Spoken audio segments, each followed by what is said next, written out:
2 வருஷம் நான் 2 முறைக்கு முன்னாடி அதிமுக இருந்தான்னு நினைக்கிறேன். அந்த நினைப்பிலே உட்கார்ந்து பேசிக்கிட்டு இருக்காரு. நடக்குது திமுக ஆட்சி. சேகர் பாபு திமுக அமைச்சர். அவருக்கு நினைப்பெல்லாம் என்ன இருக்கு? அதிமுக ஆட்சி நடக்கிற மாதிரியும். ஏன்னா உங்க ஊர்லயும் அப்படித்தான் இருக்காங்க நினைக்கிறேன். அனிதா ராதாகிருஷ்ணன் தானே, அவரும் திமுக இருக்காரா அதிமுக இருந்தா? ஒரு படத்துல வடிவேல் சொல்லுவார்ல, இவர் கண்ணதாசனா காமராஜர் ஐயோ கன்ஃபியூஸ் ஆகி போச்சு அப்படிங்கிற மாதிரி. இவங்க திமுகவா அதிமுகவே நமக்கே திடீர்னு ஊடால வெள்ளையை வச்சு ஒரு கொடியை கொண்டு வருவாங்க, வெள்ளையை எடுத்துட்டு ஒரு கொடியை கொண்டு வருவாங்க. அவன் எந்த கொடியை கொண்டு வந்தாலும் நம்ம ஓட்டு போட்டு நம்ம வாங்குறத வாங்கி தின்னுட்டு வாய்க்கரிசி வாயில போடுற மாதிரி கோட்டரை போட்டு கோழி பிரியாணி போட்டு ஓட்டு அவனுக்கு போட்டு நம்ம படுத்துக்கிறோம். அவர் திமுக இருந்தாலும் எம்எல்ஏ ஆயிடுவாருங்க, அவர் அதிமுக இருந்து எம்எல்ஏ ஆயிடுவாருங்க. அவங்க அப்பா ஓட்டு போடுறாரு, ஓட்டெல்லாம் நம்ம தானே போடுறோம். போன முறை இந்த கொடியை கூட்டிட்டு வந்து ஓட்டு கட்டியே வெக்கம் இல்லாம மறுபடியும் கட்சி மாதிரி வந்து நிக்கிறியே, உனக்கு ரோசம் இல்லையா, சூடு இல்லையா, சொரண் இல்லையா, சோத்துல உப்பு போடலையா அப்படின்லாம் நம்ம கேட்க முடியாது. எனக்கு கேட்டா 500 ரூபாய் தரமாட்டான்ல, அவன் தான் கூட்டு கேட்டுட்டீங்கன்னா 1000 ரூபாய் போயிடும், இன்னும் கேட்டீங்கன்னா 2000 ரூபாய் போயிடும். அப்படிதானே வச்சிருக்காங்க. அதனாலதான் சேர்வாவுக்கு இப்ப நடக்குது திமுக ஆட்சின்னு மறந்து போய் நம்ம அம்மாவோட அதிமுக ஆட்சியில இருக்கும் பாருக்கோம். கருணாநிதி சொன்னதெல்லாம் நாங்க செய்ய முடியாதா? எவன்டா கேட்டான் தமிழ்ல, எவன் கேட்டான் கரெக்ட் போய் சொல்லிட்டு போயிருப்பான், அதெல்லாம் செய்ய முடியாது அப்படின்ட்டாரு. ஆனா நீதிமன்றம் அப்படிலாம் கிடையாது. ஏன்னா அது உயிரோட தான் இருக்குது. அதுல நீதி அரசர்கள் ஒரு சில பேர் சரியான இருக்குதான் செய்யறான். இன்னைக்கு நீதிமன்றம் நாம் தமிழர் கட்சி தொடுத்த வழக்குல இன்னைக்கு தீர்ப்பு கொடுத்துட்டாங்க. நேற்று இதெல்லாம் என்ன சொல்லிருச்சு? ஏன் தமிழ்ல நடத்தக்கூடாது, கட்டாயம் தமிழிலும் நடத்த வேண்டும்.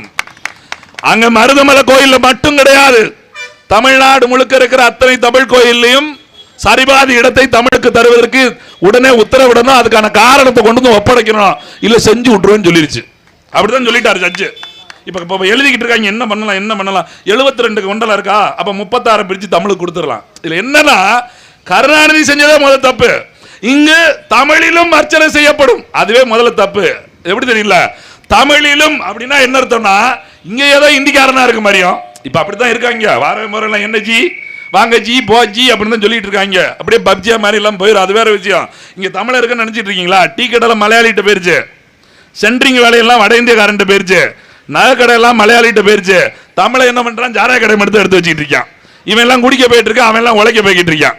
இந்த நாடு இப்ப திராவிட மாடல்ல இவன் வளர்ச்சி எப்படி வளர்ச்சி? ஏன்னா உழைக்க வேண்டாம் குளிச்சுக்கலாம் அப்படிங்கிற மாதிரி நினைச்சிட்டாங்க. இருக்கும் ரொம்ப சம்பாதிச்சுட்டான், குடிச்சு குடிச்சு குப்புற விழுந்தா போதும் அப்படின்னு இவன் நினைச்சுக்கிட்டு இருக்கான். அவன் வேற வட மாநிலத்தின் ஆளை கூட்டு வந்து இறக்கி விட்டுக்கிட்டே இருக்கான். கேட்டாக என்னங்க வடநாட்டில் வேலையா இருக்காது வரைக்கும். இந்த பேக கட்டுமான வேலைக்கும் இந்த டீ கடைக்கும் பேக்கரிக்கெல்லாம் இவங்க தான் வந்து நிற்கிறாங்க. நாளைக்கு நமக்கு அது கூட கிடைக்காது. அவனே அந்த வேலை இல்லாம தான் பேக்கரிங் அக்கௌஸ் கழுவுறதுக்கும் ஹோட்டலில் துடைக்கிறதுக்கும் இங்க இருக்கிற டீ கடையில் டீ கிளாஸ் கழுவுறதுக்கும் என்ன ஏவன வேலை, எடுத்த வேலை, கட்டட வேலை, லொட்டு வேலை, லொசுக்கு வேலை எல்லாம் வந்துட்டான். பானிபூரிலேருந்து பஞ்சு முட்டாயிலேருந்து தலையணிலேருந்து போர்வையிலேருந்து எல்லா இளவும் வித்து ஆரம்பிச்சான். அவன் நாட்டில் வேலை இல்லை, இங்கே வேலை இருந்து வந்துட்டான். நமக்கு வேலை இல்லாமல் போச்சுன்னு வச்சுக்கோங்க, அவன் நாட்டுக்கு போய் நம்ம என்ன பண்ண முடியும்? சிங்கிதான். அவனுக்கு பிழைக்கிறதுக்கு தமிழ்நாடுன்னு ஒரு இடம் இருந்துருச்சு, நமக்கு பிழைக்கிறதுக்கு வடநாடு கிடையாது. ஆனா திராவிட மாடல் என்ன சொல்லுது? இங்கு தமிழிலும் அர்ச்சனை செய்யப்படும் அப்படின்னா என்ன அர்த்தம்? இங்க வந்து இந்திக்கார அவன் இவன் பஞ்சாபி வசிக்கிற மாதிரியும். யாருப்பா? ஓ தமிழ்நாட்டுக்காரங்களும் இருக்கீங்க, தமிழ் பேசுவீங்களோ? சரியா தமிழ்லையும் செஞ்சு விடுங்கயா. அவங்க 2 பேர் கோயிலுக்கு வராங்களா திருச்செந்தூருக்கு தமிழ் 4 பேர் வரானாம்ல, அவனுக்கும் சொல்லி விடுங்க. இது எப்படி இருக்கு பாருங்களேன். சொந்த நாட்டுக்குள்ள சொந்த மாநிலத்துக்குள்ள தமிழ் கடவுள்னு நம்ம சொல்றதை தாண்டி திமுகவே சொல்லுது. முருகன் தமிழ் கடவுள்னு ஸ்டாலினே பேசுறாரு, இதே கருணாநிதியும் பேசியிருக்காரு. அவர்கள் ஆட்சியில தமிழ் கடவுள் என்று சொல்ல முருகனுக்கு தமிழ்ல தான் அர்ச்சனை அப்படின்னு சொல்லியிருக்கணும்ல. இது எப்படி இருக்கு தெரியுமா? வாரவன் போறவன் அப்பான்னு கூட்டிக்கிட்டே இருக்கணுமா? நான் நீங்க தப்பா நினைக்க கூடாது. எது வாரவன் போறவன் அப்பான்னு கூட்டிக்கிட்டே இருக்கணுமா? எங்க பெத்தப்பா வருவாராம், அவர் வந்து எங்க இவன் ஏமாங்க கண்ட வேலைலாம் அப்பான்னு கூப்பிடுதான், என்னைய கூப்பிட மாட்டேங்க அப்படின்னு சொன்னேன். ஏப்பா அவரையும் கூப்பிட்டுதான் தொலைய, எல்லா பேலையும் அப்பாங்கிற, வந்தவன் போனவெல்லாம் அப்பா அப்பாங்கிற மானங்கிட்ட வேலை, ஒரு சொந்த அப்பனை கூப்பிட்டு தான் தொலை. நீங்க எதுவும் தப்பா நினைச்சிடக்கூடாது. நான் ஒரு எடுத்துக்காட்டுக்கு சொல்லிக்கிட்டு இருக்கேன். ஏன்னா நமக்கு உடனே சொன்னா புரியாதுல்ல, கொஞ்சம் சொரிஞ்சாதான் புரியும், அதுக்காக சொல்லிக்கிட்டு இருக்கேன். பெத்த அப்பனையும் கொஞ்சம் அப்பான்னு கூப்பிட அப்படின்னா உண்மையில அவனை செருப்பு கழிச்சு எடுக்கணும். எப்படி சொல்லியிருக்கணும்? என் மூதேவி போற வர மூதேவி எல்லாம் அப்பன் கூப்பிடுற மூதேவி, பெத்தப்பன் தாண்டா அப்பன் கூப்பிடணும், மற்றவனை சித்தப்பன் பெரியப்பன் கூப்பிடுறான் நாய அப்படின்னு செருப்பு கழிச்சு அடிச்சிருந்தாம்னா அவன் நல்ல மனுஷன். எல்லாரையும் அப்பன் கூப்பிடுது, உங்க அப்பனையும் அப்பன் கூப்பிடுது, அவன் மனுஷனா?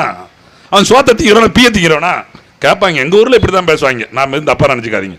அப்ப எனக்கு தோணுது இங்கு தமிழிலும் அர்ச்சனை செய்யப்படும் அப்படின்னு சொல்றதை விட தமிழில் இங்கு அர்ச்சனை செய்யப்படும் அப்படின்னு மாற்ற வேண்டிய அவசியம் இருக்குது. இன்னைக்கு நீதிமன்றம் அர்த்தம் சொல்லியிருக்கு, சரிபாதி இடத்த கொடு. அடுத்து பாருங்க, கோயில்ல தமிழ்ல இல்லாம வேறு மொழிகள் அர்ச்சனை செய்யப்படுகிற போது யாருக்கு என்ன புரியுது? இல்ல சாமிகிட்ட என்ன பேச வேண்டியிருக்கு? நான் கேட்கிறேன், சாமிக்கு அந்த பாஷை புரியாதுன்னு சொல்றான். நம்ம மனசுக்குறோம், எங்கிட்ட நிக்கிறோம், அவன் பேசுற பாஷை நம்ம பேசுற பாஷை சாமிக்கு புரியல, அவன் பேசுற பாஷை தான் புரியும்னா நம்ம தினம் வீட்டில் சாமியை போட்டா வச்சு இங்க இருக்க முருகன் கடையில் வெளியில வாங்கி கோயிலில் வாங்கிட்டு போய் வீட்டில் திருச்செந்தூர்ல வாங்கின முருகன் படம் சொல்லி கும்பிடுறீங்களே, அப்படி கும்பிடு முருகா முருகா முருகா, என் பிள்ளை 10 எக்ஸ எழுத போகுது முருகா, நல்லா எழுதணும் முருகா அப்படின்னா சாமிக்கு புரியாதே தமிழ். அப்ப சமஸ்கிருதம் சொல்றதுக்கு அங்க ஒரு இப்ப வீட்டுக்கு ஒரு ஐயரை வேலைக்கு வைக்கணுங்கிறான்னு நினைக்கிறேன். கோயிலுக்கு ஒரு ஐயர் வைக்கிற மாதிரி, கோயிலுக்கு சாமிக்கு ஒரு புரோக்கர் வச்ச மாதிரி வீட்டில் இருக்க போட்டாவுக்கும் ஒரு புரோக்கர் வைக்க வேண்டியிருக்கும். ஏன்னா சாமிக்கு தான் தமிழ் தெரியாத. எவ்வளவு நாளா சொல்லிட்டு இருக்க பாருங்க, இந்த பாஷைகள்லாம் சாமி ஏத்துக்காது. அடா பாவி, நாட்டில் பெற்ற பாஷையே சாமி ஏத்துக்காது. சாமி ஏன் சாமியாடா? அதுல வேற தமிழ் கடவுள் முருகன், கடவுளே தமிழ் கடவுளா, ஆனா தமிழ் தெரியாதான். இது எப்படி? ஆனா உண்மை நிலவரம் சரிதான். ஏன் தெரியுமா? இன்னைக்கு நம்ம தமிழர் இன்னொரு 50 வருஷம் கழிச்சு நமக்கும் தமிழ் தெரியாது. ஏன்னா இப்பவே தமிழ் பேசுறது இல்ல, சுத்த தமிழ்ல பேசுறா பைத்தியக்கார பைய மாதிரி பார்த்துட்டு போறாங்க. பாதி தமிழ், பாதி தங்கிலீஷ், பாதி ஆங்கிலம், பாதி இங்கிலீஷ், குண்டாக மண்டாக இங்கிலீஷும் பேசுறது இல்ல, முழு தமிழும் பேசுறது இல்ல, முழுசா இங்கிலீஷும் பேசுறது, முழுசா ஹிந்தியும் பேசுறது இல்ல, எதையுமே முழுசா ஒரு அரைகுறையா பைத்தியக்கார பைய மாதிரியே பேசிக்கிட்டு அதுதான் புரிஞ்ச மாதிரி. அவர் எப்படி பேசுறாரு, அழகா பேசுறாரு. ஏப்பா சூப்பரா ஸ்பீச் கொடுக்காரு, அவங்க ரொம்ப அழகா. என்ன ஏதாவது முழுசா உருசா உருப்படியா பேசினா, நல்ல தமிழ்ல பேசினா புரியுறது இல்ல, நல்ல ஆங்கிலம் பேசினாலும் நமக்கு புரியுது இல்ல, சரி நல்ல ஹிந்தியில பேசிட்டா அதுவாது புரியுது, அதுங்க நாங்கட்டியும் புரியுறது இல்ல. அப்ப என்ன ஆகுது? ஒற்றை மாநில, அதாவது நீங்க என்னன்னா இங்க இப்ப எல்லாரும் என்ன சொல்றாங்க, நாம் தமிழ் கட்சி பிரிச்சு பேசுது, பிரிச்செல்லாம் பேசல. இந்த நாடே பிரிச்சு வச்சிருக்கு. 1956 இந்த நாடு மொழிவாரி மாநிலமாக பிரிக்கப்பட்டுருச்சு. நான் எங்க அப்பனை வந்து பிரிக்கல, சீமானம் என் தம்மை வந்து பிரிக்கல. பைத்தியக்கார மாதிரி அடுத்த கட்சிக்காரன் பேசுற மாதிரி சிந்திச்சு பாருங்க. இந்த நாடு மொழிவாரி மாநிலமாக பிரிக்கப்பட்டுருச்சு. என்ன வாரி மாநிலம்? சாதிவாரி மாநிலமா பிரிக்கல, சமயவாரி மாநிலமா பிரிக்கல, நேஷனாலிட்டி மொழி லாங்குவேஜ் அடிப்படையில் மொழிவாரி மாநிலமாக பிரிக்கப்பட்டிருக்கு. அதனாலதான் நாங்க தமிழன், நீங்க மலையாளி, இவன் கன்னட, அவன் பஞ்சாபி, அவன் இந்தி, இப்படி எல்லாம் பிரிச்சு வச்சிருக்கான். யாரு? இந்த நாட்டை ஆண்ட பெருமக்கள் பிரிச்சுட்டாங்க. ஒரு பிரிப்பு எப்படி வரும் தெரியுமா? மொழியின் அடிப்படையில் தான் வரும். ஒரு மொழி பேசுகிற மக்களுக்கு என்று ஒரு இனக்குழு, அதான் தமிழ் மொழி பேசுனா அவன் தமிழன். அந்த இனக்குழு வாழ்வதற்கு நிலப்பரப்பு, அவன் பேசுகிற மொழியின் அடிப்படையில் கலை, இலக்கியம், பண்பாடு, கலாச்சாரம், அவனுடைய வாழ்வியல் தத்துவம். இதுதான் பிரிப்பு, இதுதான் அரசியல், இதுதான் உலகம். இதை விட்டுட்டு சும்மா காட்டி மொழிக்கு எதுக்கும் பேசும்போது ஜாதி மதம் மொழின்னு யாரும் பிரிக்காதீங்க. செருப்ப கழுத்தி அவனெல்லாம் அடிக்கணும். ஜாதி மதம்னு பிரிக்க கூடாது, மொழி நீங்க பிரிக்க கூடாதுன்னு சொல்லவே கூடாது. மொழிதான் அடையாளம். நீங்க பாருங்க, வங்கதேசம் ஒரு நாடு உருவாகுச்சு பாகிஸ்தான்ல இருந்து. ஏன் உருவாகுச்சு? பாகிஸ்தான்ல முஸ்லீம் தானே இருந்தான், இந்தியால இருந்து அவன் பிரிஞ்சு போனா. அப்புறம் அவன் பிரிஞ்சா, ஏன் பிரிஞ்சான்னா பாகிஸ்தான்ல உருது பேசுறவனு இருந்தா, வங்காள மொழி பேசுறவனு இருந்தா. 2 மொழி பேசுறவனுக்கு செட் ஆகல. இவன் வேற மொழி, நான் வேற மொழி, என்ன பிரிச்சு விடுனா. வங்காள மாநிலத்தை ஆண்ட முதலமைச்சர் சொன்னா இந்தியாவில், என் மொழி பேசுறவனுக்கு பாகிஸ்தான்ல பிரச்சனை ஆகுது, உடனே அவனை பிரிச்சு விடுன்னு சொன்னா வங்காளதேசம் ஒரு நாடு உருவாயிருச்சு. எப்படி? 2 மொழிக்கு சண்டை, ஒரு மாநிலம், ஒரு நாடு உருவாயிருச்சு. அப்படிதான் பாகிஸ்தான் இன்னைக்கு உலகம் முழுக்க நாடுகள் தோண்டிக்கிட்டே இருக்குன்னா அதுக்கு இதுதான் காரணம். அப்ப அந்த மொழி ரொம்ப அத்தியாவசியமானது. என் வாயிலிருந்து என்ன மொழி வரும், எனக்கு கனவுல என்ன மொழி வரும்? நான் படுத்து கிடக்கும்போது நான் இங்கிலீஷ்லயே பேசிக்கிட்டு கனவு கண்டுகிட்டு இருப்பேனா, இல்ல ஹிந்திலேயே கனவு கண்டுகிட்டு இருப்பேன்? நான் போய் வேலை பார்க்குற இடத்துல இங்கிலீஷ் பேசினாலும் சரி, பானிபூரி விற்கிட்ட ஹிந்தி பேசினாலும் சரி, வர்ற மராத்திக்காரன் எனக்கு மராத்தி தெரியும் சொல்லி மராத்தியில பேசினாலும் சரி, தூங்கும் போது கனவுல என்ன மொழி வரும்? தாய்மொழி மட்டும்தான் வரும். தாய்மொழியில் பேசுறவன் சிந்திக்கிறவனும் மட்டும்தான் அவன் அடுத்த கட்டத்துக்கு தன்னை உயர்த்தி கொண்ட முடியும். இது இப்ப இருக்கக்கூடிய நீங்க எல்லா யாரு இந்த நாட்டில் பிறந்து குடியரசுத் தலைவர் ஆனாரு அப்துல் கலாம், அவரே சொன்ன தத்துவம் தான். அடுத்தவெல்லாம் சொல்றதுக்குல அவ்வளவு பேரும் சொல்லிக்கிட்டே இருக்கான். நாசால வேலை பார்க்கிறவன் சொல்றான், இந்திய நாட்டு விஞ்ஞானியாக உயர்த்தப்பட்டவன் சொல்றான், தாய்மொழியில படிச்சாதான், தாய்மொழியில் பேசினாதான், தாய்மொழியில் சிந்திச்சாதான் அடுத்த கட்டத்திற்கு நம்ம உயர்த்து கொள்ள முடியுங்கிறான். அப்படி இருக்கிற போது தமிழ் கடவுளுக்கு தமிழ் மொழியில் குடமுழுக்கு செய்ய வேண்டும் என்பதற்கு கேவலம் போராட வேண்டி இருக்குங்க. ஒரு துண்டறிக்கை கொடுக்கிறான், தமிழ் மொழியில அர்ச்சனை வேண்டா, தமிழ் மொழியில நீங்க குடமுழுக்கு நடத்தணும் ஒரு துண்டறிக்கை கொடுக்கிறா. துண்டறிக்கை கொடுத்த பையனை நீங்க பேசி பாருங்களேன். என்னைக்காவது கொலை பண்ணவனை உடனே பிடிச்சிருக்காங்களா அவங்க? இல்ல கொள்ளையடிச்சவனை பிரிச்சிருக்காங்களா? பாலியல் பலாத்காரம் பெண்களை பண்றவன இவனா பிடிச்சிருக்காங்களா? ரொம்ப பேசணும்னு வச்சுக்க 2 பேரும் சுட்டுருவாங்க. சுட்டுட்டாங்க, நம்ம சுட்டுட்டாங்க. கொலையாளியை சுட்டு பிடித்தனர், திருடனை சுட்டு பிடித்தனர். ஏன் நேரில் போய் பிடிக்க முடியல? எல்லா பையிலும் துப்பாக்கி வச்சிருக்கான்னு ஒரு பிட்டை போட்டு விட்டுருவாங்க. இப்ப பாருங்க, வட மாநிலத்திலிருந்து வந்து செயினை பிடிக்கிட்டு போனாங்க, அவனை ஒருத்தர் சுட்டுட்டாங்க. கமிஷனர் அருண் பேசுறாரு, அவர் துப்பாக்கி வச்சிருந்தாரு, டொம்மு டொம்முன்னு 2 தடவை வண்டியில தான் சுட்டிருக்கான். இவங்க நேரம் ஒரே நெஞ்சில சுட்டுட்டாங்களா என்னடான்னு பார்த்தா, நான் கேட்கறேன், இவன்ட்டெல்லாம் துப்பாக்கி எப்படி வந்தது? காவல்துறை இங்க உளவு பிரிவு ஒன்று இருக்கா இல்லையா? தமிழக உளவு பிரிவு இருக்கு, காவல்துறைக்கு மாவட்ட உளவு பிரிவு இருக்கு, ஸ்டாலினுக்கு நேரடியா ஒரு உளவு பிரிவு இருக்கு, குற்ற காவல் தடுப்புன்னு ஒன்று துறை இருக்கு. இதெல்லாம் என்ன புடுங்குது? இவெல்லாம் என்ன பண்ணிக்கிட்டு இருக்கா? எல்லாரும் சம்பளம் வாங்குறாங்கல்ல. இந்த நாட்டில் என்ன நடக்கு ஏது நடக்கு அதை நம்பி கேட்டல. இங்க கஞ்சா வைக்கிறது காவல்துறைக்கு தெரியாம நடக்குதா? முதல்ல தெரியாம நடக்குதா? அப்படிலாம் பொய் சொல்லக்கூடாது. இவங்க தான் விற்கவே சொல்றாங்க. என்னென்ன நடக்கு தெரியுமா? சாராயத்தை வித்துறான்னு சொல்லுவாங்க, பேப்பர்ல பாருங்க செய்தி வரும். அப்புறம் பாருங்க, வீட்டில் போய் வைத்தா 20 பாட்டில் இருந்துச்சுமாங்க, பிடிச்சது 52 பாட்டிலா இருக்கும், கணக்கு காட்டுறது 22 பாட்டில். 30 பாட்டில் எங்க போகும்னு சொல்றீங்க? இன்னொரு விற்பனையாளருக்கு போயிடும். தம்பி எவ்வளவு? 80க்கு விற்கிற, அப்படி 20 பாட்டு 60 ரூபாய்க்கு வாங்கிக்கோ. எது இவங்க வித்துட்டு போனா கள்ளச்சாராயம் இவனை பிடிச்சி உள்ள ஓடுறது, இதை களவாண்டு போய் விற்க 2 60 ரூபாய்க்கு வித்துட்டு போயிருது. இப்ப அவன் சொல்றான் நம்மகிட்ட, யோ பிடிச்சி கொடுத்து என்னையா பிடிச்சி கொடுத்த, திருப்பி பாட்டில் எனக்கே வந்துருச்சு, அவன் திருப்பி 50 ரூபாய்க்கு என்கிட்ட வித்துட்டு போயிட்டான், இதுக்கு எதையா பிடிச்சி கொடுத்துக்கிட்டு இருக்கா அப்படின்னு அவன் நம்மகிட்ட வருத்த பெரியா. யோசிச்சு பாருங்களேன். அடுத்து சொல்லிடுது, மதிவானம் தான் போன் பாட்டாரு, கொஞ்சம் பார்த்துக்குங்க, அவனை வரதுக்குள்ள என்னன்னு பார்த்துருங்க. எது வரதுக்குள்ள மதிவானம் முடிவு விட்டுருங்க, இவங்க இங்கே போன் போட்டு சொல்லிடுவாங்க. அவன் நேரம் அறுவாள் தூக்கிட்டு வந்து வெட்டிட்டு போயிருவான். புதுக்கோட்டையில் அப்படிதான் நடந்தது. கள்ளச்சாராயம் கொடுத்து வித்துக்கிட்டு இருக்கான, சாராயம் வித்துக்கிட்டு இருக்கான ஒருத்தன் சொல்லிட்டு போயிருக்கான், அந்த மேல 2 பேரும் வந்து போட்டு போயிட்டாங்க. இவங்க சொல்ல குடும்ப சண்டைங்க, என் அக்கா மேலே கட்டினாவன், ஏடா குடும்ப சண்டை? யோசிச்சு பாருங்க கொஞ்சம் கூட.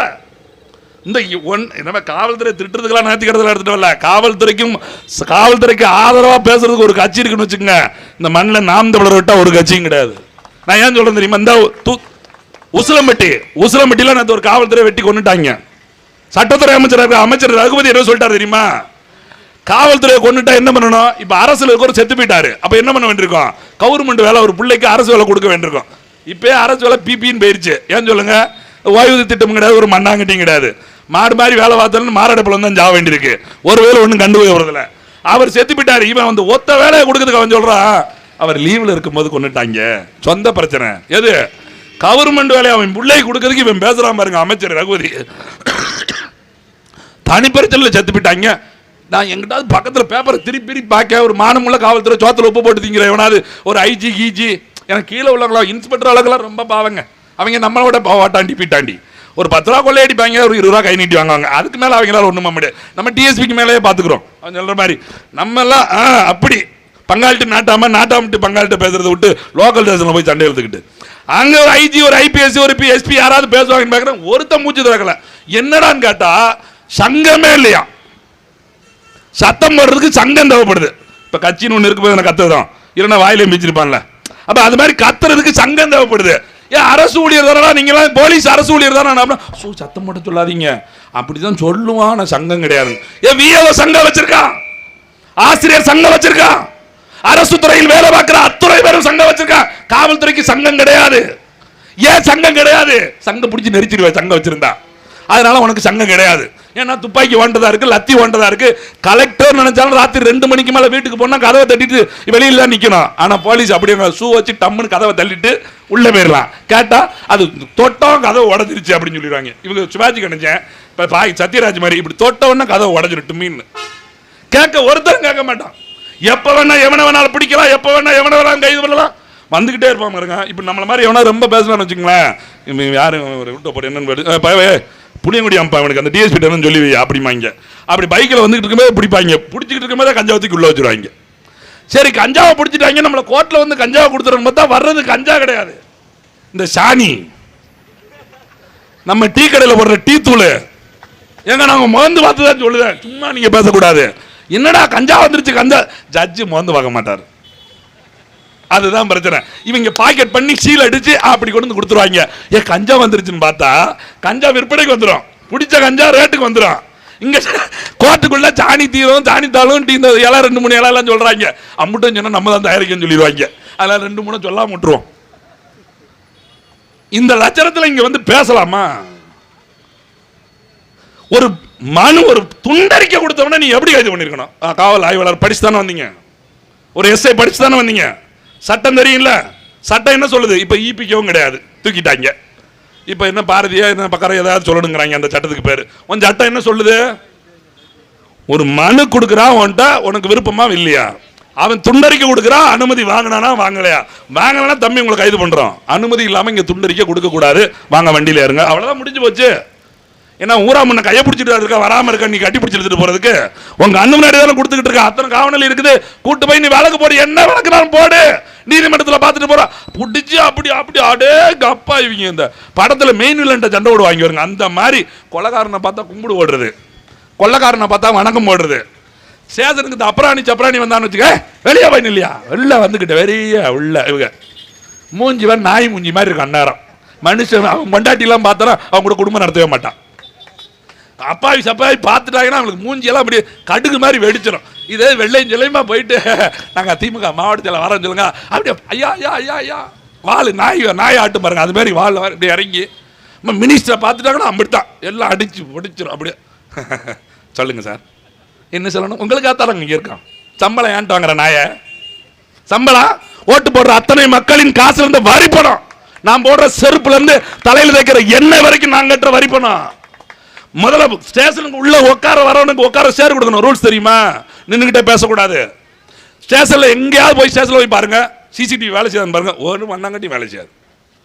ஸ்டேஷனுக்கு முன்னாடி 4 கேமரா வச்சிருப்பாங்க, 4 கேமரா தான் இருக்கும், ஒரு ரெக்கார்ட் ஆகாது.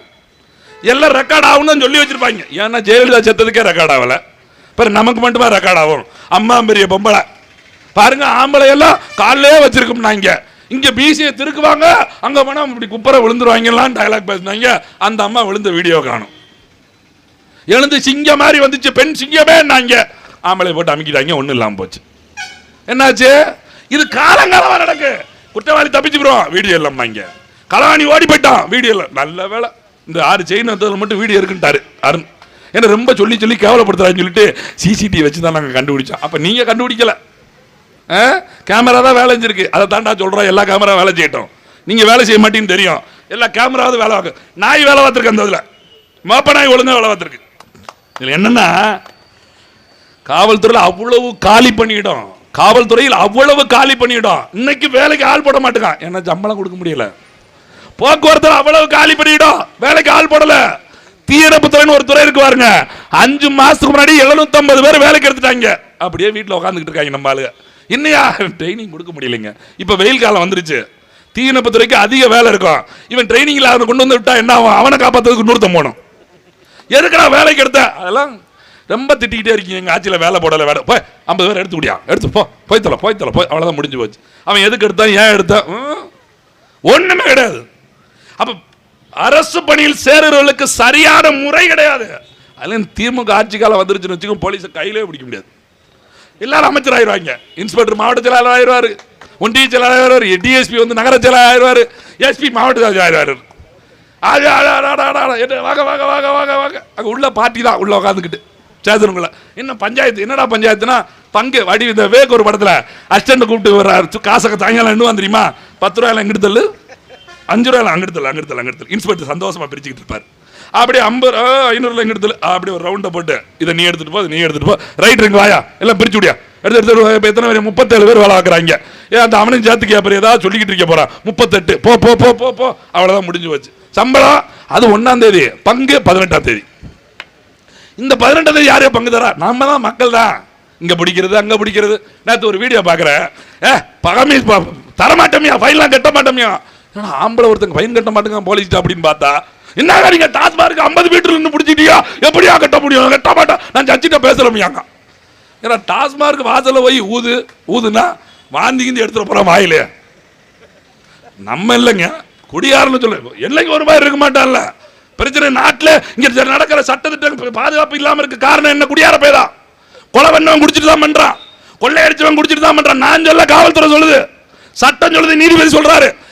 ஒரு 53 வயசு கிளவி ஏண்டா கடத்தீங்க அப்படின்னா, போதையில என்ன பண்ணு தெரியாம பண்ணிட்டீங்க ஒரு ஆனரன்ட்டு கிடக்கான்.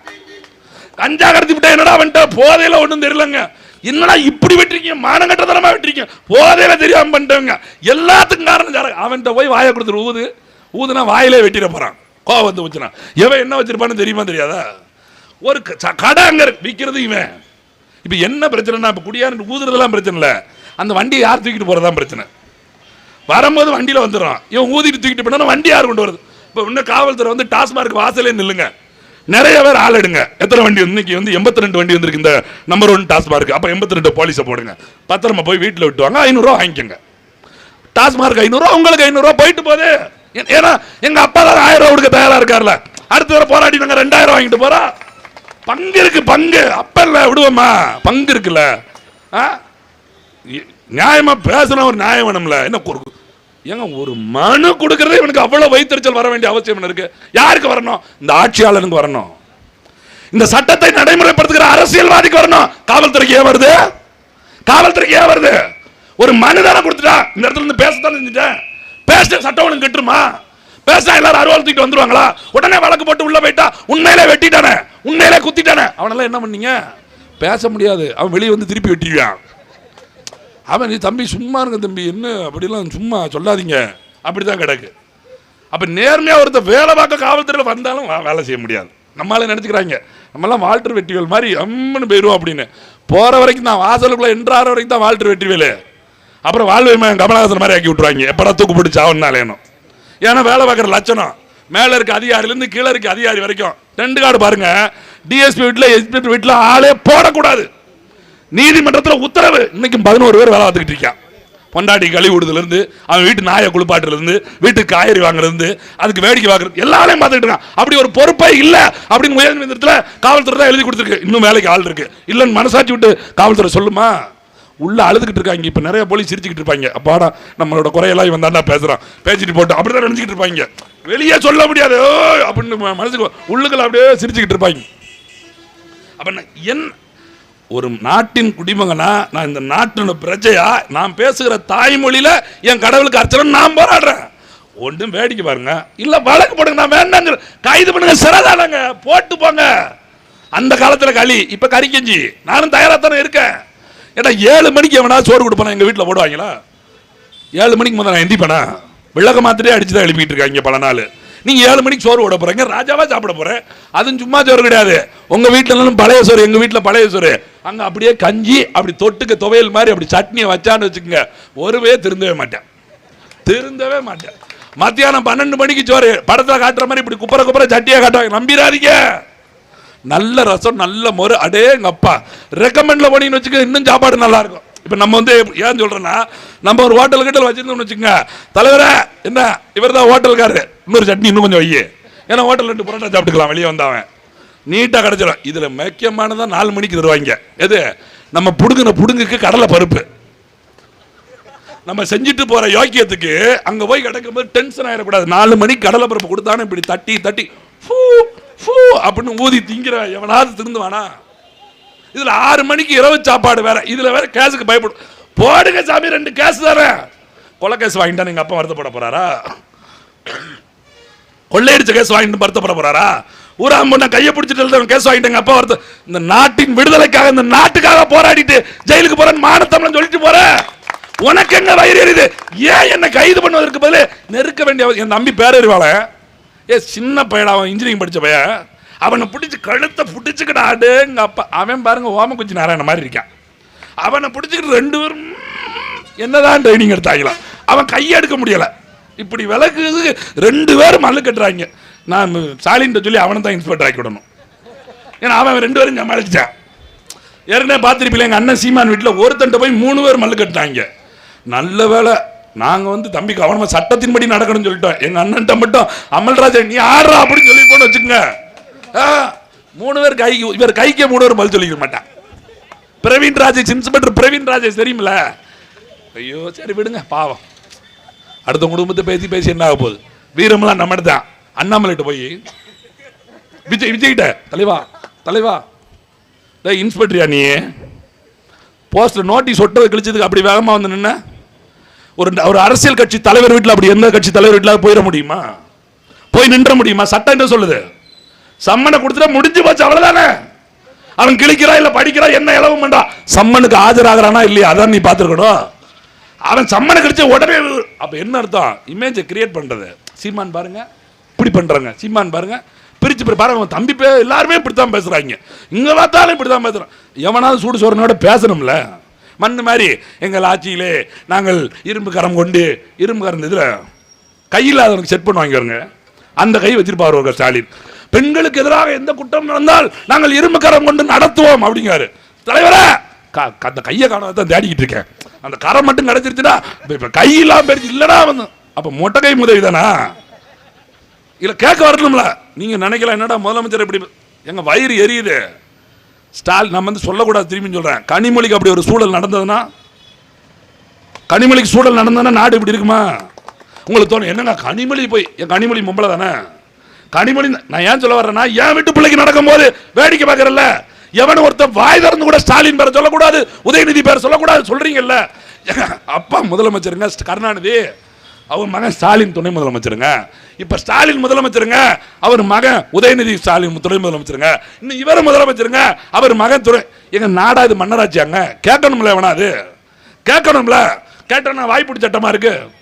இதுல என்னன்னா, இவங்க பைத்தியக்காரமா நம்ம பைத்தியக்காரனே தெரியல.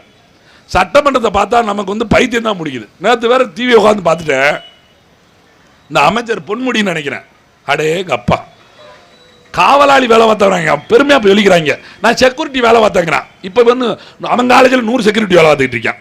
இந்த சம்பாத்தி எல்லாம் எப்படி வந்துச்சுன்னு தெரியல. என்ன சொல்றாரு தெரியுமா, கல் இறக்கிறதுக்கு பிரச்சனை பேசிக்கிட்டு இருக்காங்க.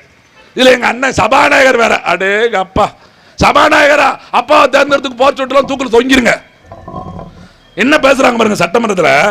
கல்லுனா என்ன, பதநீர்னா என்னன்னு பேசுறாங்க. எப்படி பாருங்க, சாபர் பேசுறாரு, அமைச்சர் பேசுறாரு, மாண்புமிகு அமைச்சர் பொன்முடி பேசுறாரு.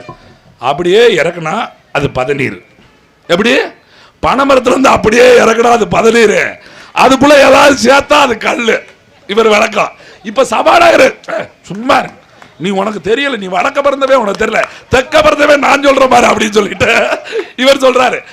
அப்படியே இறக்குனா அது பதநீர், 2 நாள் வச்சிருந்தாரு கல்லு. அப்படி ஐயோ சிரிக்க சிரிக்க வடிவேல் செஞ்சுட்டு சிரிக்க சிரிக்க எல்லாரும் சிரிக்க அப்படிங்க. டேய் அப்படியே இறங்குனா கல்லுடா, ஏதாவது தடவுனா தான் சுண்ணாம்பு. சரி இவங்க தான் இப்படின்னா முதலமைச்சர் இந்த மாவட்டம், அடே கப்பா போன தடவை தேர்தலுக்கு வந்தப்போ கோயில்பட்டியில் கொடுத்துட்டாங்க பதநீரை குடிச்சிட்டு.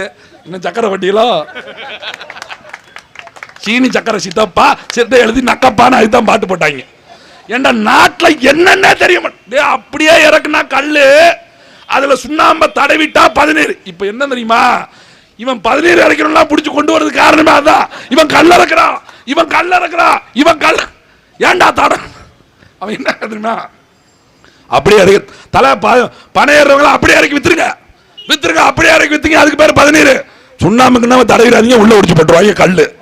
நான் சொல்லலாம், அமைச்சர் சொல்லியிருக்காரு, சபாநாயகர் சொல்லிட்டாரு, சாட்சி வீடியோ இருக்கு, ஆதாரம் இருக்குடி, சுப்ரீம் கோர்ட் வரைக்கும் வருவேன்.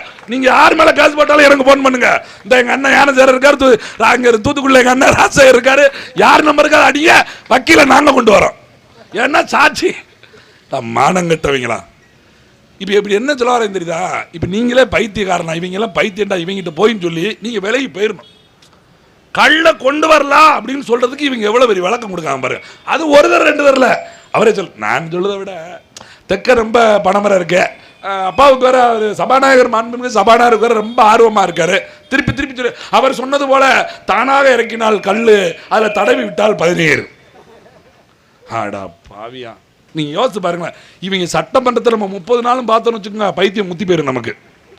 அப்படியே தெருவில் லாலான்னு பாடிட்டு அலைய வேண்டியதான். என்னடா அவன் சட்டமன்றம் பார்த்துருக்காம இருக்கோம், அதான் போய்கிட்டு இருக்கான் முடியும். அப்ப 234 பேர். இது என்ன என்ன நினைச்சேன், எவனாவது ஒருத்தன் கை தூக்கிட்டே தப்பா பேசுறீங்கடா, அப்படியே இறங்கினா தாங்க அல்லு தடை விட்டா இப்படி அப்படின்னு எவனா சொல்லுவாங்கன்னு சொல்லுவான்னு பாக்குறேன். ஒருத்தருமே வாய் திறக்க மாட்டேங்கான். அப்ப என்னன்னா, நாட்டில் என்ன நடக்குன்னு ஒருத்தருக்குமே தெரியல. அவங்க ஒரு உலகத்தில் வாழ்றாங்க. அவர் ஒருத்தர் சொல்றாரு, 3 மணிக்கு விட்டுறீங்க, பஸ்ஸே வர மாட்டுக்கு, கார் வச்சிருக்கவங்களாம் போயிடுறாங்க, நாங்கள் பஸ்ஸுக்கு 3:30 வரைக்கும் காத்திருக்க வேண்டியிருக்கு.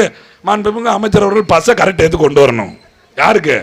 இவங்க ரூம்ல போய் படுக்கிறதுக்கு 1/2 மணி நேரம் காத்து, 3 மணி வரைக்கும் அங்கே ஏசியில் உட்காந்துக்கிட்டு 2 ரூபா வடையை பிச்சு தின்னுட்டு இருக்கிற கதையெல்லாம் அடிச்சுட்டு அப்படி வெளியே வந்து 1/2 மணி நேரம் நிற்க மாட்டாங்களா, அங்கே பொண்டாட்டி காத்திருக்கா. இவங்க வந்து பஸ்ஸை நேரம், டேய் ஒவ்வொரு பேருந்து நிலையம் இல்லாமல் இந்த எத்தனை கோடி மக்கள் இங்கே காத்துட்டு இருக்காங்க தெரியுமா? பேருந்து சரிவர வராம எத்தனை பேருக்கு இலவச பேருந்து இலவச பேருந்து ரச்சனை என்ன தெரியுமா? கேட்கிறாள் சபான யாரு, இந்து சமய அறநிலையத்துறை சேகர் பாபு. யாரா கேட்டா தமிழ்ல அர்ச்சனை பண்ண யாரு கேட்டா அப்படின்னு கேட்கிறாள். எவன்டா கேட்டா? உங்க அப்பா கேட்டான் 1000 ரூபா அவன்கிட்ட. ஓசி பசி விடுன்னு எங்க ஆத்தாமா கேட்டாங்களா அவன்கிட்ட?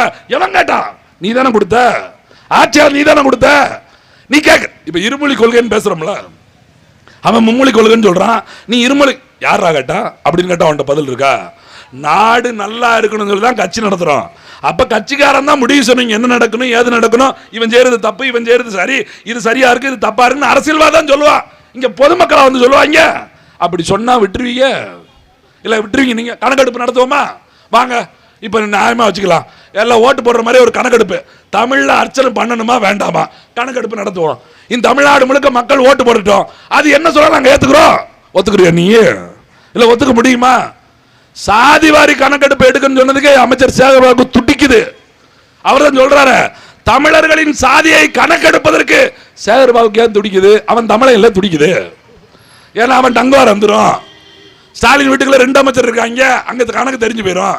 நம்ம எல்லாம் நாடாரு பாருங்க, நமக்கு 3 அமைச்சர் கொடுத்துட்டாங்க குடுகுடு படிச்சுட்டு இருப்பீங்கல்ல, நமக்கு 3 கம்மியா கொடுத்துட்டாங்க கண்டுபிடிச்சிருவோம். அவன் ஒண்ணுமே இல்ல 2 அமைச்சர் வச்சிருக்கான், வீட்டுக்குள்ளே வச்சிருக்கான். ஏவாவால தெலுங்கு அமைச்சர், இங்க இருக்கக்கூடிய நம்ம கே சதா தெலுங்கு அமைச்சர், அங்க இருக்க சேகர்பாபு தெலுங்கு அமைச்சர், கிட்டத்தட்ட 9 பேர் உட்காந்துக்கிட்டு இருக்கான். எது 9 பேர் உட்காந்துருக்கான், மைனாரிட்டி. அவன் நம்மள சொல்றான் மைனாரிட்டி இது முஸ்லீம், இவங்க மைனாரிட்டி கிறிஸ்டின், நம்ம எல்லாம் இந்து. எப்படி பிரிச்சு வர்றான் பாருங்க. அப்ப ஒட்டுமொத்தமாக இவர்கள் பிரிக்கிற வேலையை பண்ணிட்டு நாங்க மொழி பேசுறோம், எங்க மொழியில எங்க கடவுளுக்கு அர்ச்சனை பண்ணுன்னு கேட்டா என் பிள்ளைய கைது பண்ணி சிறையில் அடைக்கிறது வேற, உள்ள கொண்டு போய் விட்டுறதா? இந்த செருப்பால செவிட்டுல செருப்பால் அடிச்ச மாதிரி நீதிமன்றம் சொல்லிருச்சு. தமிழ்ல கொடுக்கண்டா 72 குண்டத்துல 36 குண்டத்தை தமிழனுக்கு ஒதுக்கிடணும். அதுல தமிழ் வேள்வியில தான் நடக்கணும்டா. இன்னைக்கு வேள்வி தமிழன் நடக்கும், நாளைக்கு கருவறைக்குள்ளும் தமிழ் ஒலிக்கும். அதுக்கு நாம் தமிழர் கட்டாய உறுதுணை நிற்போம். நீதிமன்றத்தில் போய் நிற்போம். உயர் நீதிமன்றத்தில் உச்சநீதிமன்றம் கூட தடுவதற்கு நாம் தமிழர் கட்சி தயாரா இருக்கும். சும்மா பேசிக்கிட்டு கிடையாது. உங்களுக்கு வேணா தெரியலாம், என்னப்பா நாம் தமிழர் கொஞ்சம் கத்தமா பேசுறேன், வேற என்னங்க பண்றது, கத்தி பேசாதான் நீங்க எல்லாம் பாக்குறீங்க. நாங்க என்ன அம்மா வாழ்க அம்மா வாழ்க அம்மா வாழ்க, அவரின் பிள்ளை வாழ்க பிள்ளை வாழ்க பிள்ளை வாழ்கன்னு கிருபானந்த வாரியார் மாதிரி பேசிக்கிட்டா வந்திருக்கோம். இல்லங்கிட்ட ஐயா வாழ்க ஐயா வாழ்கன்னு சொல்றதுக்கு கருத்தை சொல்ல வேண்டியிருக்கு, கத்தி தான் சொல்ல வேண்டியிருக்கு. சத்தம் போடாம இருங்க அப்படின்னு சத்தமா தான் சொல்ல வேண்டியிருக்கு. சத்தம் போடாம இருங்க அப்படின்னா பயனா பள்ளிக்கூடத்தில் கேட்பானா? எந்த டீச்சர் சத்தம் இல்லாம பேசுது?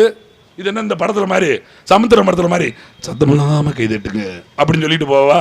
அவன் வில்லன், நாங்க ஹீரோ, சத்தமா கைதட்டுங்க அப்படின்னு சொல்லத்தான் முடியும். ஏன் நாட்டின் மக்களுக்கு ஏற்படுற அவலங்களை பற்றி மக்களுக்கு எடுத்துரைக்க வேண்டும். நான் முதலே சொன்னேன், இங்க எல்லாருக்கும் பிரச்சனை. நான் ஒரு குடும்பஸ்தன், எனக்கு ஒரு பிள்ளை இருக்கு, எனக்கு 2 பிள்ளை இருக்கு, இவருக்கு 2 பிள்ளை இருக்குன்னு வச்சுக்கோங்க. என் பிள்ளைய படிக்க போடணும், காலைல இருந்துச்சா பிள்ளை அது கேட்குது இது கேட்குது, டியூஷன் ஃபீஸ் கேட்குது. நாங்கள் படிக்கும்போது அது ஒன்றும் கிடையாதுங்க. இப்போ ப்ராஜெக்ட்னு ஒன்று கொண்டு வந்து விட்டாலும் விட்டாங்க, பிள்ளைய படிக்குதா ப்ராஜெக்ட் பண்ணுதானே தெரியல. சரி ப்ராஜெக்ட் எங்கேயா பண்ணணும்? எங்கேயும் பண்ண வேண்டாம், அங்கே சிதம்பரம் கடையில் இருக்குங்க. ஏன்னா கடையில் செஞ்சு வச்சது இவன் அங்கதான் ரெக்கமெண்ட் வச்சிருக்காங்க. இந்த படத்தில் சொல்லும் போது எங்க போய் இங்க பாருங்க, பேப்பர் அங்கே தான் வாங்கணும், பென்சில் இங்கே தான் வாங்கணும், எல்லாம் ரெக்கமெண்ட். இங்கே வாங்க அங்கே விற்க, இங்கே வாங்க.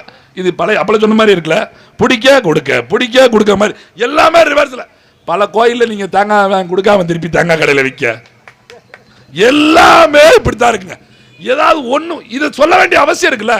அப்ப மக்கள் தங்கள் பிரச்சனைகளுக்குள்ளே மூழ்கிட்டு ஓடிக்கிட்டே இருக்கான். அப்ப அவனை கூட்டு நில்லுங்க, கொஞ்ச நேரமாவது கேளுங்க. இந்த நாட்டின் மக்களுக்கு, இந்த மண்ணின் மக்களுக்கான விடுதலை இன்னும் கிடைக்கல. நீங்க யோசிச்சு பார்க்க வேண்டிய அவசியம் ஒண்ணு இல்லைங்க. தூத்துக்குடி செக்கெழுத்து, இந்த மண்ணில் விடுதலைக்காக மாடு இழுக்க மறுத்த செக்க இழுத்த பாபு சிதம்பரனார் பிறந்த மாவட்டம். நீங்க நினைச்சு பாருங்க, எத்தனை இடத்துக்கு சிதம்பரனார் பேர் வாவுசி பேர் வச்சிருப்பாங்க இந்த அரசாங்கம். எத்தனை இடத்துக்கு பேர் வச்சு, கருணாநிதி பேர் வச்ச இடத்திற்காவது எத்தனை 100ல் 1 பங்குக்கு வாவுசி பேர் இருக்குமா? ஜெயலலிதா வச்ச பேருக்கு 100ல் 1 பங்கு, எம்ஜிஆர் வச்ச பேர்ல 100ல் 1, பெரியார் சொல்ற ஈவேரா வச்ச பேர்ல 100ல் 1 பங்கு இந்த ஈவேரா இவருக்கு வாவுசிக்கு வச்சிருக்காங்களா? நம்ம அதை பத்தி பேசுறோம். தமிழ் தலைவர்கள் கண்டுகொள்ளப்படாம இருக்கா. அந்த பாருங்க எட்டயபுரத்துல வீடு இடிஞ்சு போச்சு, பாரதியாரோட வீடு இடிஞ்சு போச்சு. அவன் இடிஞ்சு போனதுக்கு பிறகு 65 லட்சம் ரூபா ஒதுக்கிருங்க. இடிஞ்ச உடனே அங்க இருக்க ஒண்டிச்சலாட்ட கட்ட அவன் அடிக்கிற கொள்ளையில அழகா பூச்சி கொடுத்துருப்பியா? அவங்க போய் சட்டமன்றத்தில் ஒரு முழக்கம் போட்டு அதுக்கு 65 லட்சம் ரூபாவா? 65 லட்சத்துக்கு நம்ம எத்தனை வீடு கட்டலாம் நினைச்சு பாருங்களேன்.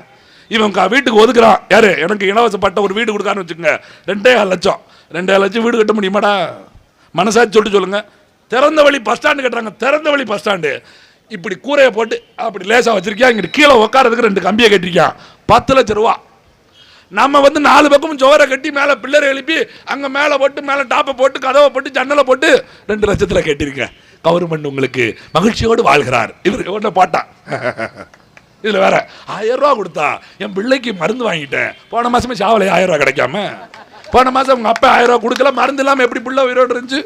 இவர்கள் ஒன்னு இந்த அக்கா வந்து நிக்குது, நான் வேலைக்கு செல்வதற்காக சிரமப்பட்டு கொண்டிருந்தேன், பேருந்துகளில் பயணிப்பதற்கு ஆண்களோடு சிக்கலாக இருந்தது, அந்த பேருந்து பயணத்தை கொடுப்பதற்கு கூட என் புருஷனுக்கு வழி இல்லை, ஏன்னா அவன் குடிச்சு செத்து போயிட்டான், அதுக்கு காரணம் அப்பா. சரி அதை விடுங்க, அப்புறம் பேசுவோம் தப்பா. இப்ப என்னன்னா அதுக்கு இல்லாமல் இருந்தது. ஸ்டாலின் அவர்கள் இலவச பேருந்து விட்டார், நான் மகிழ்ச்சியோடு செல்கிறேன். அங்க போனா தான் தெரியும், கண்டக்டர் பார்க்கான், பொம்பளைய நிப்பாட்டாதப்பா, எல்லாம் வாசி பா. நான் விளையாட்டுக்கு சொல்லல, 12ஆம் வகுப்பு தேர்வு எழுத போன ஒரு பொண்ணு வீடியோ பாத்தீங்களா? நம்ம எல்லாம் சோறு சாப்பிடுறோம், சோத்துல உப்பு போடுறோம் இருந்தா, மனசாட்சி இருந்தா, அது உங்க பெண்ணா இருந்திருந்தா நினைச்சு பாருங்க.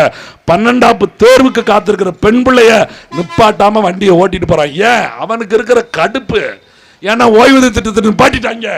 இப்படி ஓசி பஸ்ஸை விட்டு விட்டு டிக்கெட் வேற மாட்டுக்கு, அவனுக்கு படிக்காசு போச்சு, பிரச்சனை ஆகி போச்சு, அவன் கண்டக்டர் டிரைவருக்கு அவங்களுக்கு தொல்லை, அவங்க பிரச்சனை. பொம்பளைய பார்த்தாலே, முன்னாடி பொம்பளைய பார்த்தா சிரிச்சாங்க கண்டக்டர் டிரைவர், இப்ப பொம்பளைய பார்த்தாலே எரிஞ்சு விடுற, முன்னாடி வந்துடாத ஓடிப்போ பின்னாடி. முன்னாடி அது வேற, முன்னாடி முன்னாடி முன்னாடி வாங்கினாங்க, இப்ப ஓடி பின்னாடி. ஓ கொடுமை. அப்ப இது விளையாட்டுக்கு சொல்லலைங்க, இதெல்லாம் யோசிங்க. அரசியல் என்னவா இருக்குது, இந்த அரசாங்கம் என்னவா இருக்குது. நான் கேட்கிறேன், ஸ்டாலினோட பேரன் நினைக்கிறேன், அந்த உதயநிதி ஸ்டாலினுக்கு பையன், அவர் வராரு கார்ல, டிஎஸ்பி பாதுகாப்பு, 3 போலீஸ் இன்ஸ்பெக்டர் வண்டி வருது, அறைக்குள்ள போறதுக்கு அப்படியே அப்படி நிக்கிறாங்க. ஏன் அவன் மகனுக்கு அப்படி போனவன், இந்த என் வீட்டு பிள்ளை எக்ஸாம் எழுத போற பிள்ளை இப்படி விட்டுட்டு போயிட்டாங்களே, நாடு உருப்படுமா? அந்த நாடு இது மன்னராட்சியை விட கேவலங்க, இது மக்களாட்சி கிடையாது, மன்னராட்சியை விட கேவலம். இதுல பெருமையா பேசுறாங்க. முதலமைச்சர் வந்து ஸ்டாலின் வீட்டுக்குள்ள தான் படுத்து கிடக்காருங்க, தலைமுறை தலைமையா அங்க கக்கூசில இடம் தோண்டிட்டு இருக்கீங்க, இதே கக்கூசுக்குள்ள தான் தோன்றீங்களா? உன் நாரல நாட்டில் யாருனாலும் முதலமைச்சராக இருந்தாலும் மக்களாட்சி கொண்டு வந்தான், தேர்தலை எவ வேணாலும் நிக்கலாம் தானே மக்களாட்சி கொண்டு வந்தான், அதுக்கு தானே தேர்தலை கொண்டு வந்தான், அதுக்கு தானே ஓட்டு போடு உரிமை வாங்கணும், ஓட்டு யார் ஓட்டாலும் யாருனாலும் ஜெயிக்கலாம். முதல் நம்ம மனநிலையை மாத்தணும். நம்மள ஒரு ஆள் வந்து நின்னான்னு வச்சுக்கோங்க, உங்களை பார்த்தா நீங்க போன தடவை தேர்தல் இந்த மாதிரி என்னை கேட்குறாங்க. ஒரு தடவை நான் போன தடவை தென்காசி பாராளுமன்ற வேட்பாளர் 1,06,000 ஓட்டு வாங்கிட்டேன். 4 நாளைக்கு முன்னாடி ராஜபாளையத்திலிருந்து சிவகிரிக்கு பேருந்தில் போயிட்டு இருக்கேன், 2 பேர் அடையாளம் பார்த்துட்டு பேசிக்கிறாங்க, இவருக்கு தான் நம்ம ஓட்டு போட்டோன்ட்டு. திரும்பி தலைவரை என்ன நீங்க பஸ்ல வரியா கார்ல போகணும்னு நினைச்சா பஸ்ல வரியா, நமக்கு கேவலமா இருக்கு 4 பேர் முன்னாடி கேட்டாங்க, எப்படி சமாளிக்கலாம், ஒரு உருட்டணுமே அப்படின்னு. நான் அப்படிதான் தலைவா பஸ்ல போற உங்களை மாதிரி நானும் எம்எல்ஏ தான் பாக்குறேன், நீங்க கார்ல போறவன தான் எம்எல்ஏ ஆக்க நினைக்கிறீங்க. நான் அப்ப மன நோய் என்னையா அவன் நடந்து வைக்கிட்டு இருக்கான். ஏன்னா கக்கனும் காமராஜனும் பேர் தான் தெரியுது, அவன் எப்படி வாழ்ந்தான்னு இப்ப இருக்க தலைமுறைகளுக்கு யாருக்குமே தெரியல. 7 துறைக்கு அமைச்சரா இருந்த கக்க சாவ கிடக்கிற போது மருத்துவமனையில் வரிசையில் நின்றுட்டான். 7 துறைக்கு அமைச்சராக இருந்த கக்கன் சாவ கிடக்கிற போது அரசு ராஜாஜி மருத்துவமனையில் வரிசையில் இருந்துட்டாரு. முதலமைச்சர் அந்த எம்ஜிஆர் உனக்கு சிறப்பு சிகிச்சை தரேன்னு சொல்றான், ஐயோ எனக்கு முன்னாடி இருக்கணும் கொடுங்க, வருஷப்படி நான் வந்துக்கிறேன்னு செத்து போயிட்டாரு. அப்படி ஒரு அவனெல்லாம் யாருக்கு தெரியும்? இப்ப போய் சொல்லுங்க, கக்கன் பொழைக்க தெரியாத இருந்திருக்கியான், கவுன்சிலரே கார் வச்சிருக்கா, 7 துறைக்கு அமைச்சர் அந்த 3 தரம் உதவி அரசு பார்த்து கவர்மெண்ட் ஆஸ்பத்திரிக்கு எவனாவது போவானாயா அப்படின்னு. அப்ப என்ன ஆகுது, நேர்மையாக வாழ்ந்தாலும் பொழைக்க தெரியாதவன் களவாடி போய் வந்துட்டான்னு வச்சுக்கோங்க. அவரு போன தடவை அந்த டீக்கன்ல தான் டீ குடிச்சுக்கிட்டு இருப்பாரு, சும்மா நம்ம கூட தான் சுத்துவாரு, ட்ரெஸ்ஸே 2 சட்டை தான் இருக்கும். இப்ப அதெல்லாம் பார்க்க கூட முடியாது, 4 வீடு வாங்கிட்டாரு.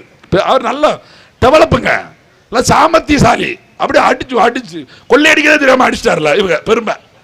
அவன் அடிச்சது கொள்ள அடிக்கதே தெரியாம அடிச்சிட்டாருல. இது பேசி நம்ம எங்க நிற்கும், அதே டீ கடையில் அதே பேப்பர், அதே தினத்தந்தி, அதே தினமலர். இந்த நிலை மாறணும், அதுக்கு தான் இங்க இருந்து கத்துறோம். உங்களோட புள்ள வயசுல இருக்க நாங்க ஏன் கத்துறோம் தெரியுமா? எங்களுக்கும் உங்களை மாதிரி அப்பா தான் பெத்து போட்டாரு, உங்க பிள்ளைய மாதிரி தான் நாங்களும் வாழ நினைச்சாரு. ஆனா அதெல்லாம் தாண்டி இங்கே வந்து நிக்கிறோம். நாளை இருக்கிற என் தலைமுறைகளுக்கு அது நல்ல வாழ்வு கிடைக்கணும் அப்படிங்கிறதுக்கு தான் நாம் தமிழர் கட்சி இப்படி நடு ரோட்ல இருந்து கத்திக்கிட்டு இருக்கு. இது வெறும் தமிழில் குடமுழுக்குக்காக நடத்துற கூட்டம் நினைச்சுக்காதீங்க. எல்லா இடத்திலும் சிக்கல் இருக்கிறது. எல்லா நல்ல கல்வி கிடைக்குதா? 5000 ரூபாய் கட்டினீங்கன்னா மெட்ரிகுலேஷன் ஸ்கூலு, 10,000 ரூபாய் கட்டினீங்கன்னா சிபிஎஸ்இ பள்ளிக்கூடம், 30,000 ரூபாய் கட்டினா நவோ நிர்ணய பள்ளிக்கூடம், கட்ட முடியலன்னா கவர்மெண்ட் ஸ்கூல் அரசு பள்ளிக்கூடம். இது கல்வியா? எல்லா இடத்திலும் சமூக நீதினு பேசுறாங்க திமுக. போய் எங்க அண்ணா அனிதாட்ட கேளுங்க, அண்ணே சமூக நீதினா என்னன்னு. எம்எல்ஏ இருந்துகிட்டே இங்கிலீஷ் மீடியம் நடத்துறதா சமூக நீதி தம்பி? சொல்லுவாரா சொல்ல மாட்டார்? ஏன்னா அவர் நடத்துறாரு ஓசியில விட்டுறாரு, அதெல்லாம் ரெண்டா. ஏங்க எம்எல்ஏ எப்படி இங்கிலீஷ் மீடியம் நடத்தலாம்? அதுக்கு தான் எம்எல்ஏ ஆயிருக்கேன். எப்படி இந்த அரசியல்வாதிலாம் தனியார் பள்ளிக்கூடம் தனியார் காரணம் யாரும் தெரியல. எங்க மனிதர்கள் புனிதான் பொன்மன செம்மல் எம்ஜிஆர் தான் காரணம். அவங்க தான் திறந்து போட்டவங்க. இவங்க சொல்லிடுவாங்க எம்ஜிஆர் போல வருமா? ஆமா, உங்களை கொன்னவரே அவர் தான். ஓப்பனில் திறந்து விட்டு இன்ஜினியரிங் காலேஜ் வச்சுக்கோ, போ நீ 2 இன்ஜினியரிங் காலேஜ். நீ என்ன பண்ண? சாராயம் வித்துக்கிட்ட, அப்போ டாக்டர் ஆயிரு போ. ஏன்னா சாராயம் குடிச்சு எல்லாம் புட்டுன்னு இருப்பான், அவனுக்கு நீயே ஊசியை போடு. எங்கள் அண்ணன் உடையாருக்கு தூக்கி கொடுத்துட்டாரு, முடிஞ்சு. அவர் ராமச்சந்திரான்னு ஒரு பெரிய ஆஸ்பத்திரி கிட்ட செட்டில் ஆயிட்டார். இங்கிட்டு திரும்பி பார்க்காரு, நம்ம கன்னியாகுமரிக்காரு யாரு ஜேபி நிற்காரு. அவர் பேர் என்ன முழு பேரு? ஆமா ஜேபி தப்பன். ஜேபி யாரு? நீ என்ன பண்ண? நான் 10 ரூபா பாக்கெட் சாராயம் வித்தேன், 10 இன்ஜினியரிங் காலேஜ் வச்சுட்டு போ. இப்போ நான் 22 இன்ஜினியரிங் காலேஜ் வச்சுட்டு அவர் உட்காந்துட்டு இருக்காரு. அப்ப யாரு சாராயத்தெல்லாம் இன்னைக்கு எங்க? கல்வி அதிபர் அவன் தான் இன்னைக்கு உட்கார்ந்துட்டு இருக்கான் கல்வியை கொடுக்கிற இடத்துல. ஒரு அரசு மருத்துவமனையில் கிடைக்காத மருத்துவம் தனியார் மருத்துவமனை போய் பாருங்க. கவர்மெண்ட் ஆஸ்பத்திரியில் நீங்க அரசு மருத்துவம் போர்டுக்கு லைட்டே இருக்காது, மங்களா மரத்துக்குள்ள மறைஞ்சு கிடக்கும். இப்போ போய் தனியார் ஆஸ்பத்திரி மட்டும் போய் பாருங்களேன், டாக்டர் போய் பாருங்க, அப்படியே மின்னும். எது போய் சாவ போறோம், அங்கே லைட்டு போட்டு வாங்க வாங்க வாங்க வாங்க வாங்க அப்படின்னு வச்சிருப்பாங்க. இங்கே போனால் 1000 ரூபா, அங்கே போனால் 5000. நம்ம ஆளுகளுக்கு என்ன தெரியுமில, போனவொன்னே ஊசியை போட்டுருணும், சுத்தமாக இருக்கணும். ஆமாம், கவர்மெண்ட் தனியார் ஆஸ்பத்திரியில் ₹1,00,000 கட்டுறீங்கல்ல, அவன் கூட்டிக்கிட்டே இருக்க ஒருத்தனை போடுவான், பூட்டிக்கிட்டே இருக்க ஒருத்தனை போடுவான். வாசலுக்குள்ள என்றாவனா நீ கேட்டுதான் என்றாவணும். இந்த காவல்துறை எங்கள் வீட்டில் சீமான் வீட்டில் வந்து தொட்டான்ல, ஒரு தனியார் மருத்துவமனை வாசலுக்குள்ள போக சொல்லுங்க அவனை. அவன் டெலகிராமில் கேட்டுதான் ஒன்று உள்ள விடுவான், இன்டர்காமில் பேசுவான். ஹலோ இன்ஸ்பெக்டர் வந்திருக்காரு, உள்ள விடவா சார்? நீங்கள் அதெல்லாம் என் வேலை போயிரும் சார், கேட்ட பொட்டி உள்ளே வருவான் பாட்டு. இவங்க செக்யூரிட்டி வேலை பார்த்துட்டே நிற்கணும்.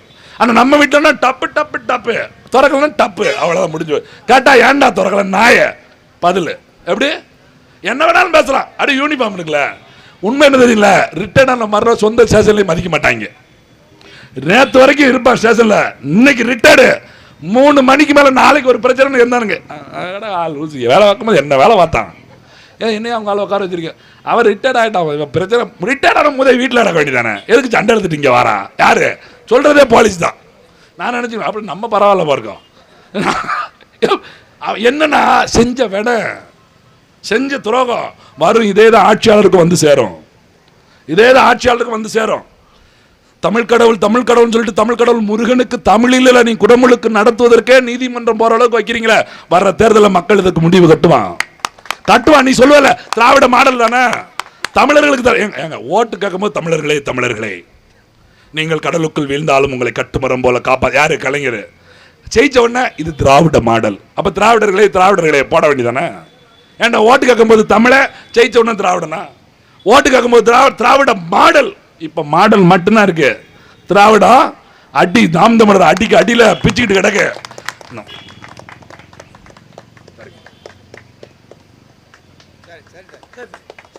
மாடல் மட்டும்தான். இன்னும் 1 வருஷம் இருக்கு பாருங்க. இப்ப என்ன தெரியுமில, இனிமே எந்த டிவிலையும் சீமான காட்ட மாட்டாங்க, கருத்து கணிப்பில போடவே மாட்டாங்க. அவன் புதுசா வந்தவங்க தூக்கி வைப்பாங்க. ஏன் சொல்லுங்க, அவெல்லாம் ஒரு ஆளே கிடையாது. நம்மள அவங்க ஒமிட் பண்றாங்களாம், ரிஜெக்ட். இருடி தேர்தல் வர அப்ப தெரியும். ஏன் சொல்லுங்க, சீமான பேசிட்டோம்னா அவன் வெளியே தெரிஞ்சிடும். டேய் இன்னும் நீ பேசிதான் தெரியணுமா, இல்ல இன்னும் நீ பேசிதான் தெரியணுமா, இப்படி எல்லாம் நினைச்சு தானே வளர்த்து விட்டுக்கிட்டே இருக்கீங்க. 1% இருக்கும்போதே ஒழுங்கா பேசியிருந்தா வீட்டுக்கு போய் சேர்ந்திருப்போம்.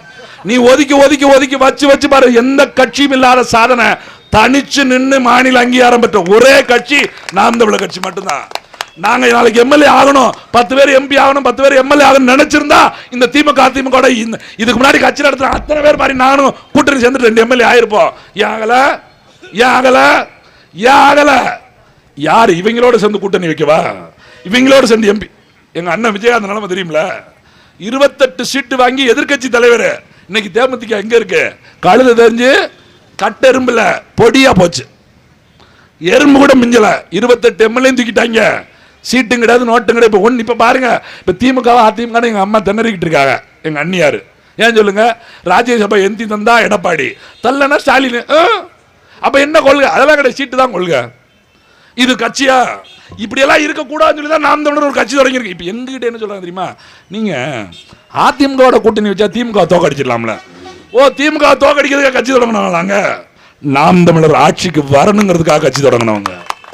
இங்க திமுகவுக்கு மாற்று அதிமுக இல்ல, காங்கிரஸுக்கு மாற்று பிஜேபி கிடையாது. இந்த 4 களவாணி பேருக்கு மாற்று நாம் தமிழர் அப்படிங்கிறத வந்திருக்கோம்.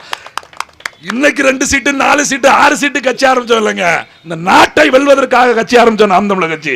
இன்னைக்கு இல்லைன்னா அடுத்த தேர்தல் என் நான் இல்லை என் புள்ள வந்து எம்எல்ஏ ஆயிட்டு போறான். எங்க தாத்தா மரம் வச்சாங்க, கொய்யா மரம் தென்னை மரம், அவர் சாப்பிடல பழம், அவர் பேரை நான் தான் சாப்பிட்டேன். என் தாத்தா மட்டும் அந்த பழம் எனக்கு தான் நினைச்சிருப்பான்னு வச்சுக்கோங்க, மரத்தை வெட்டிட்டு போயிருப்பான். அப்ப அந்த தாத்தனுக்கு இருக்க சிந்தனை எனக்கு இருக்கும். நான் எம்எல்ஏ ஆக வேண்டியதில்ல, என் உடன் பிறந்த எங்க அண்ணா சீமா முதலமைச்சர் ஆக வேண்டியதில்ல, என் பிள்ளைய அவன் பிள்ளைய வந்து முதலமைச்சர் ஆகட்டும், எம்எல்ஏ ஆகட்டும். இந்த விதை நாங்க போட்டது விதை, இன்னைக்கு இருக்க நானும் எங்க அண்ணனும் இங்க போட்ட விதை. அதுக்காக இங்க ஆட்சி அரசியல் இவங்க நினைச்சிட்டு இருக்காங்க. நம்ம அதிமுக கூட்டணி வச்சுட்டா, நம்ம திமுக நிறைய பேர் சொல்றாங்க, நீங்க எங்களோட வண்டின்னு வச்சுங்களேன், எங்க பையெல்லாம் ஓட்டு காசு வாங்கிட்டு வேலை பார்க்க மாட்டேன், நீங்க நல்ல வேலை வைப்பீங்க சாமி, எங்களெல்லாம் பார்த்தா வேலைக்கார பையன் மாதிரி தெரியுது. என்னன்னா அவன் துட்டு வாங்கிட்டு வேலை செய்ய மாட்டேங்கான், நம்மளால சோறே போட மாட்டேங்கோம், வீட்டுல இருந்து சட்டி தூக்கிட்டு வராங்க.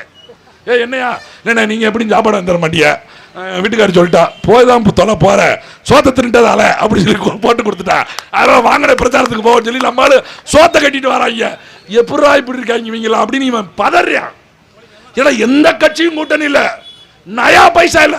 எங்க கம்யூனிஸ்ட் கட்சி கேக்குது, நாம் தமிழர் எப்படி 234 தொகுதியிலும் போட்டியிடுது, 234 தொகுதியிலும் போட்டியிடலாம், நம்மகிட்ட காசு வேணும் தெரியுமா, 2 தொகுதிக்கு ஒரு தொகுதிக்கு 25 கோடி வேணும். அப்ப எப்படி போட்டி, டேய் திமுக சொல்லலாம் அதிமுக சொல்லலாம், கம்யூனிஸ்ட் கட்சி சொல்லலாமாடா, 25 கோடி எதுக்குடா செலவாகுது, 25 கோடி இந்த ஒரு எம்பிக்கு 2 தடவை எம்பிக்கு நின்ட்டேன், எது 2 தடவை எம்பிக்கு 19 நின்ட்டேன், 24 6 லட்ச ரூபா செலவழிச்சிருக்கேன். கணக்கு தேர்தல் கணக்கு போய் பாரு, வெறும் 6 லட்ச ரூபா செலவழிச்சிருக்கேன். தேர்தல் கணக்கு 1,30,335 ஓட்டு, ஒருத்தர் காசு கொடுக்கல. என் பிள்ளைகளுக்கு பாதி ஒரு சோறு போல, எனக்கு அவங்க தான் போட்டாங்க, என்ன காலையில இருந்து சாயங்காலம் வரைக்கும் கத்த விட்டாங்க. அப்படிதான் வித்தியாசம். இப்படியே தெருவா கத்துறோம், எங்க மக்கள்கிட்ட போய் பேசணும். 6 மணிக்கு பிரச்சாரத்தை தொடங்கினா நாம் தமிழர் கட்சி தான் தொடங்கும், எந்த டிவிலையும் காட்ட மாட்டான். வேட்புமனு தாக்கல் அன்னைக்கு தான் நம்ம மூஞ்சிய பேப்பர்ல போட்டாங்க, அதுக்கப்புறம் ரிசல்ட்ல தோத்தான்னு போட்டாங்க.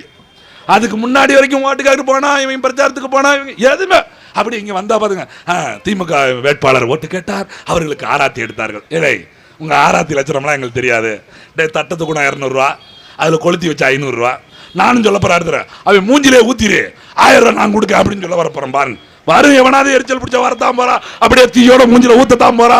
இப்ப வரும், இப்ப அப்படித்தான் வருது. லவ் பண்றான், அந்த பொண்ணு லவ் பண்ண மாட்டேங்குது. இந்த எட்டயபுரத்தில் பாருங்க, புள்ள அண்ணனை ஊத்தி தீய வச்சு போயிட்டா, அந்த பிள்ளை இன்னைக்கு செத்து போச்சு.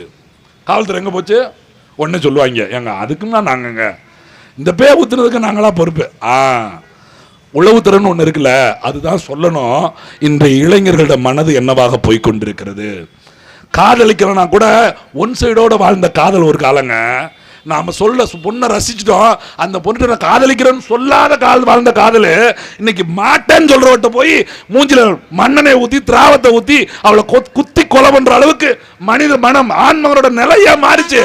ஒரே சாராயம், பொம்பளைகளுக்கு டிவி சீரியல போட்டு கொள்றாங்க. அவங்க பாருங்க உட்காந்தா போதும், மாமியார் இன்னைக்கு எப்படி கொலை பண்றது, மருமகளை எப்படி வீட்டை விட்டு அனுப்புறது, 1 ஹீரோ 2 ஹீரோயின். இப்ப அப்படிலாம் கிடையாது, 2 ஹீரோயின் 1 ஹீரோ மாத்திட்டாங்க. என்ன ஒரு புருஷன் ஒரு பொண்டாட்டி வாழ்க்கையெல்லாம் கசந்து போச்சு. ஏன் சொல்லுங்க, முதலமைச்சருக்கு 3 பொண்டாட்டி. இப்போ உள்ளவர் சொல்ல நினைக்காதீங்க, அவங்க அப்பால இருந்து ஆரம்பிக்க. அப்படி எல்லாம் இருக்கிறதுனால டேய் இவன் காக்க யார் அவன் கூட்டத்தில் கை தட்டினது, அவன் ஒரு பொண்டாட்டிக்காரன் கை தட்டிருக்கான், அவனை தூக்கி 2 பேரை கட்டி விட்டுறான், அவனை பொம்பளை கசில உள்ளவோடு அவனே அயோக்கிய நாய்க்கிற முடிஞ்சு வச்சு முடிஞ்சல. இவன் போய் மாவட்டத்தில் போய் சொல்றான், யார் மாவட்டத்தில் பொண்டாட்டி போய் முதலமைச்சிட்ட, ஏன் உங்க கட்சிக்காரர் பாருங்க எம்எல்ஏ இப்படி என் வாழ்க்கையை கெடுத்துட்டு வேற பொம்பளையோட இருக்கான். அவன் கூப்பிட்டு, என்ன எம்எல்ஏ உன் பொண்டாட்டி இப்படி பண்ணிட்டேன், தலைவர சும்மா இருங்க, நீங்க 3 நான் 2, இதெல்லாம் ஒரு பஞ்சாயத்தா? இப்ப பஞ்சாயத்து நடக்குமா? அப்ப நாட்டில் ஒருவனுக்கு ஒருத்தி என்று வாழ்ந்த சமூகம் தமிழ் சமூகம் அப்படின்னு சொன்னது செத்து போச்சுல. எல்லாரும் அயக்கணும். அவங்க பாருங்க, அவன் என்ன சொல்றான், இன்னைக்கு முந்தா நாள் பேப்பரை போய் எடுத்து பாருங்க, உச்சநீதிமன்றம் சொல்லுங்க, ஓட்டு காசு வாங்கினு வச்சுக்கோங்க 1 வருஷம் சிறை தண்டனை. டேய் பைத்தியக்காரன், ஓட்டுக்கு துட்டு கொடுத்தனா 1 வருஷம் சிறை தண்டனை சொன்னா நியாயம். ஓட்டு காசு கொடுக்குற மூதேவியே கேட்க மாட்டாங்களாம், வாங்குற நம்மளை வந்து என்னங்கடா அது, நாங்க போய் காசு வாங்காதீங்கன்னு சொன்னோம்னு வச்சுக்கோங்க, ஏப்பா நீயும் கொடுக்க மாட்டேங்க, கொடுக்கறதையும் வாங்க விட மாட்டேங்க, என்னப்பா நீ என்ன உனக்கு வேணாலும் ஓட்டு போடுறது சாமி, என் வீட்டுக்கு வராத காசா. இதை விட உள்ளாட்சி தரல, எங்கள் ஊரில் சிவகிரியில் ஒரு அக்கா ஓட்டு போட வரல, நம்மளால சொல்லுதான் இந்த மாதிரி அன்னலட்சுமி அக்கா வரலனே, வாரம் சொன்னாங்க வரலன்னு, என்னையா வரலன்னு சொல்லி 3 மணிக்கு வீட்டில் போய் தேடுறான். அந்த அக்கா டென்ஷனில் உட்காந்துருக்கு. 3 மணி ஆகிப்போச்சு. என்னடா அவள் என்ன ஓட்டு போடுறதுக்குள்ள டென்ஷனாக இருக்குன்னா 4 பேர் நிற்கான் தம்பி, 3 பேர் தொட்டு கொடுத்துட்டா இன்னொருத்தன் வரவே இல்லை. மணி 3 ஆகிப்போச்சு, 5 மணிக்குள்ள ஓட்டு போடணுன்னு. ஏமா 3 பேர்த்த வாங்கி யாருக்கு ஓட்டு போட, அதெல்லாம் உனக்கு தேவையில்லை. அந்த 4வது எங்க அவனை வர சொல்லு, காசு கொடுக்க சொல்லு. அவடா பாவியா, நான் நினைச்சேம்மா அவன் நம்ம வேலை தான் இருப்பியா, தொட்டுக்களுக்காக நம்ம வேலை தான் இருப்பியா, 3 பேரை ஏமாத்துப்பா, அவனுக்கு அது போட்டு விடு வாதாய். அவன் மக்களோட மனநிலையை பாருங்களேன். இப்ப எல்லாரும் என்ன தேர்தல் வந்துருச்சுன்னு வச்சுக்கோங்க, 18 வயசு சீக்கிரம் ஆக வேண்டியதானே அப்படின்னு பிள்ளைய திட்டி நீ ஒழுங்கா சீக்கிரம் பெத்துக்க வேண்டியது. இப்ப பெத்துக்கவும் முடியாது. ஏன்னா இல்ல சரக்கு இருந்தா தானே வெளியே வரும். அதான் சரக்கு அடிச்சு அடிச்சு ஒன்றும் இல்லாமல் போச்ச. எல்லாருக்கும் ஆண்மை சிக்கலாகி போச்சு. ஆல் டைவர்ஸ் நீதிமன்றத்தில் போய் நிற்கான். வெளியில் சொன்னால் ஆம்பளையெல்லாம் தூக்கு போட்டு சாகணும். முன்னாடி 10 பிள்ளை 12 பிள்ளை ஒரே சட்டம் போட்டாங்க. நாம் இருவர் நமக்கு இருவர் சட்டத்தை ஃபாலோ பண்ணவே நம்மவே தான். அப்படியே கவுண்ட் பண்ணி படத்தில் வருவார். என்னடா ஆஸ்பத்திரிக்கு போனால் 500 ரூபாயும் 5 கிலோ அரிசியும் கொடுத்தாங்க அப்படின்னாங்க. எல்லா பேரும் போயிட்டு வந்தாங்க, முடிஞ்சு போச்சு. இப்போ தொகுதியை குறைக்காங்க, தொகுதியை கொடுத்தாங்கன்னா மூடிக்கிட்டு இருந்திருக்கணும்ல. அப்பவே எதுக்கு முட்டிக்கிட்டு போனாங்க போய் கேட்டார். சட்டம் அதை தான் சொல்றேன் நான். சட்டம் தமிழிலும் அர்ச்சனை செய்யணும், சட்டம் அதை மதிச்சு அறிவிப்பு கொடுன்னு கேட்கிறோம். ஏண்டா உனக்கு தேவையான சட்டத்தெல்லாம் நீ மதிப்ப ஃபாலோ பண்ணுவ, எங்களுக்கு தேவையான தமிழ் கடவுள் முருகனுக்கு தமிழ்ல தான் அர்ச்சனை செய்யணும் நீதிமன்றம் சொல்லிருக்கு. இன்னை வரைக்கும் சேகர்பாபு வாய் திறக்கல. சட்டமன்றத்தில் சொல்றாங்க நாங்கள் இதை வந்து ஒபே பண்ணி கரெக்டாக ஃபாலோ பண்ணுறோம். வெளியில பேசு, சட்டமன்றத்தில் பேசு, ஓப்பன்ல பேசுறா. சட்டமன்றத்தில் யார் கேட்டான்னு கேட்க தெரிஞ்சுல. உங்க அப்பா தலையிலே சொல்லிட்டான் நீதிபதி, தமிழ்லையும் போடணும் எல்லா கோயிலையும் போடணும். அதுக்கு என்னன்னு சொல்லி என்ற பதில் சொல்றான்னு சொல்லிட்டான்.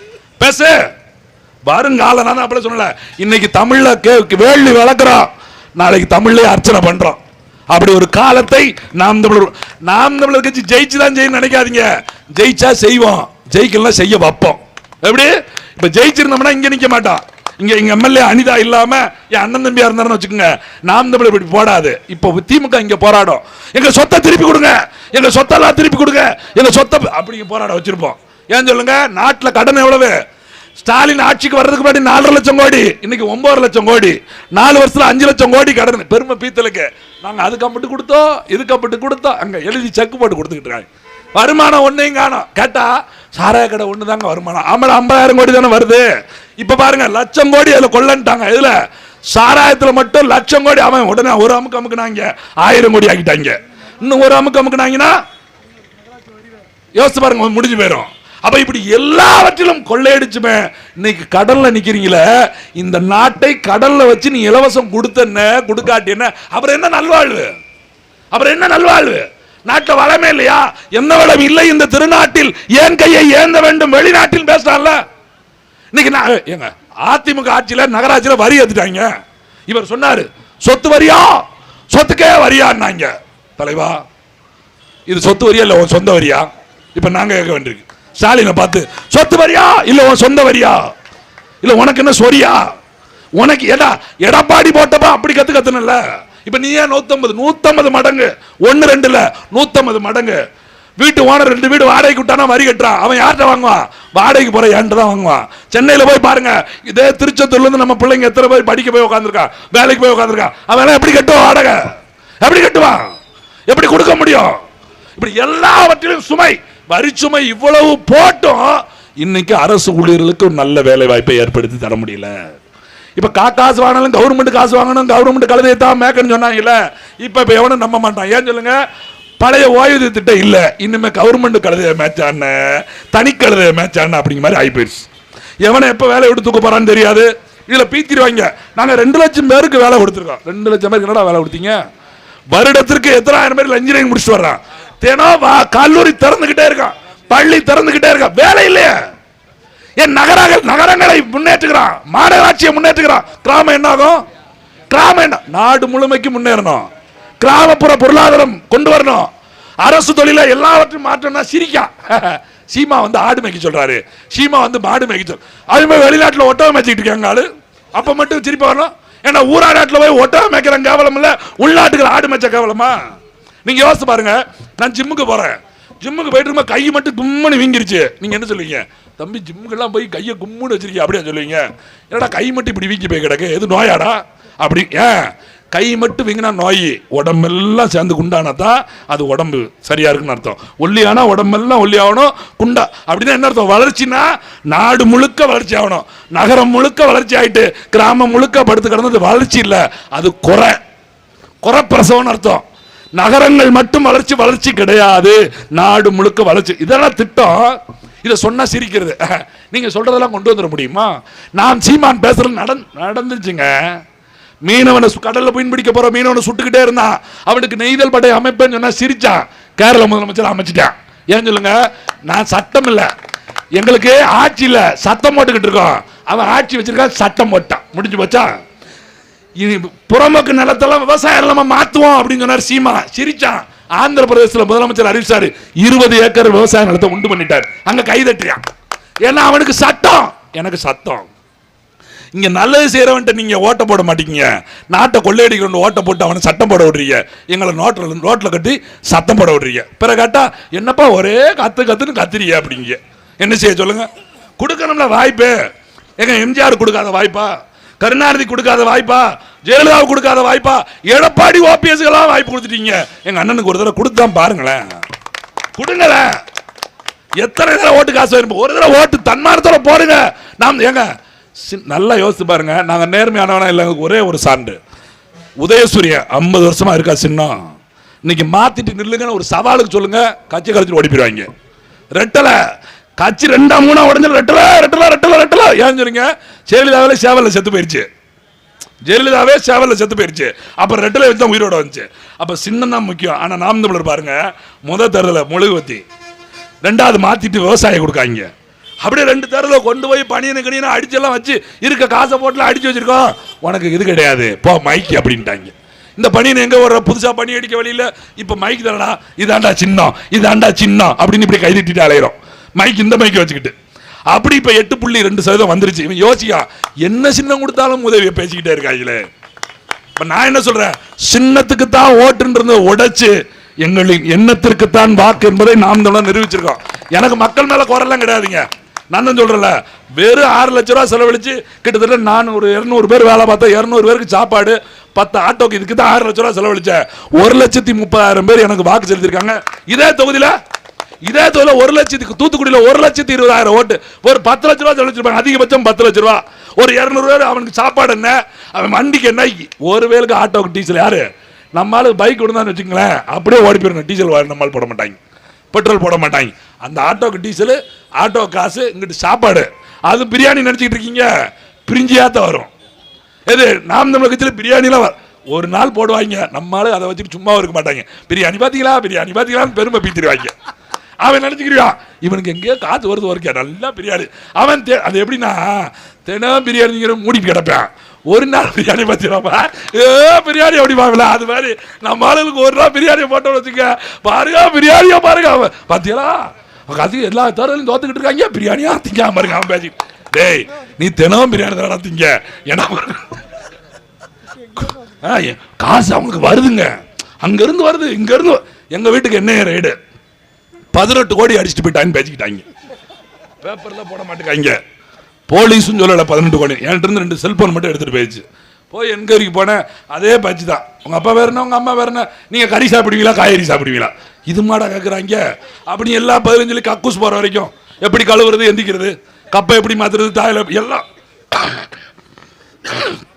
ஆள் கல்வி ஆள் பாஸ் அப்படின்னு சொல்லி சாயங்காலம் வரைக்கும் இருந்து மத்தியானம் ஒரு சப்பாத்தியை கொடுத்து அனுப்பி விட்டாங்க. இப்ப தேர்தல் வந்துருச்சு, ஆட்டோ ஓடுது. எங்க ஆள் சொல்றாங்க, ஏப்பா இவனுக்கு வந்து எடுத்துட்டு போனாங்களா வச்சுட்டு போனாங்களாப்பா, இவன் என்னப்பா ஆட்டோ விட்டு பிரச்சாரம் பண்ணிட்டு, ஏட்டா 2 மாசத்துக்கு முன்னாடி எடுத்துட்டு போனான்னு சொன்னீங்க. இப்ப என்னன்னா நம்ம ஆளு வண்டி சைக்கிளை கொடுத்தா ஓட்டுறான், சைக்கிள் பைக்கை கொடுத்தா ஓட்டுறேன், வண்டியில நடந்து போனவங்க சைக்கிளுக்கு வேகமா நடந்துக்கிட்டே இருக்கான். இவனை என்னடா செய்ய, இந்த நொண்டிக்காலம் வச்சாலும் நம்மளால தள்ளு வண்டி வச்சு தள்ளிக்கிட்டே இருப்பான். ஏன்னா எங்களுக்கு நாங்க ஜெயிக்கிறதுக்கு ஓடல, இந்த மக்களை ஜெயிக்க வைப்பதற்காக ஓடிட்டு இருக்கோம். எனக்கு என்ன கிடைக்குங்கிறதுக்கு இருந்தோம்னா இன்னைக்கு வேற கட்சி. எங்க அண்ணன் சீமானே இவ்வளவு கஷ்டப்பட இவன் சொல்றாங்கல்ல, சீமான் வந்து அங்க காசு வாங்கிட்டாரு. சீமானு ஏங்க எதுக்குங்க கை நீட்டு 2 லட்சத்துக்கு 1 லட்சத்துக்கு வாங்கினா, எதுக்கு வாங்கினுங்கிற கூப்பிட எடப்பாடி, என்ன தம்பி 20 சீட் 30 சீட்டு கூடியா, 30 சீட்டுக்கு ஆளுக்கு 100 கோடி 300 கோடி 30,000 கோடி இருந்தா முடிஞ்சு போச்சு. நீங்க என்ன சொல்லிடுவீங்க, கூட்டணி வைக்கலாமா போகலாமா அப்படின்னு கட்டுருவிய. வைக்காத கூட்டணியா? ராமதாஸ் வைக்காத கூட்டணியா? திருமாவளவன் வைக்காத கூட்டணியா?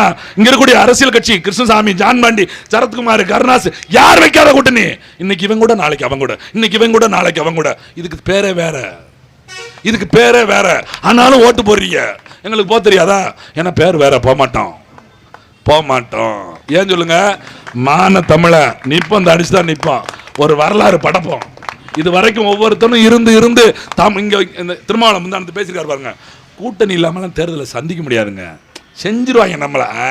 இந்த செஞ்சிருவாங்க இருக்குல்ல, இனிமே தமிழை செஞ்சிருவான் அப்படிங்கிற நிலைய உருவாக்குறது தான் நாங்கள் நிற்கிறோம். ஏண்டா வந்தவன் போனெல்லாம் வாயில ஏறி ஒன்று கடிச்சிட்டு இருப்பீங்க, நான் வாங்கிட்டு படுத்துக்கிட்டு இருப்பேன் நினச்சிங்களா? எங்கள் அப்பா கை கட்டிருக்கலாம், உனக்கு எங்கள் அப்பா ஓட்டு போட்டுக்கலாம். ஆனால் எங்கள் அப்பா என்னை படிக்க வச்சுட்டான். கேள்வி கேட்பேன். சன் டிவியில் தான் சொன்னா, ஏன் எதற்கு எப்படி செருப்பு கழுத்தி அடிப்பேன். ஏன் எதற்கு எப்படி? யாரா நீ எப்படா முதலமைச்சரா வந்த?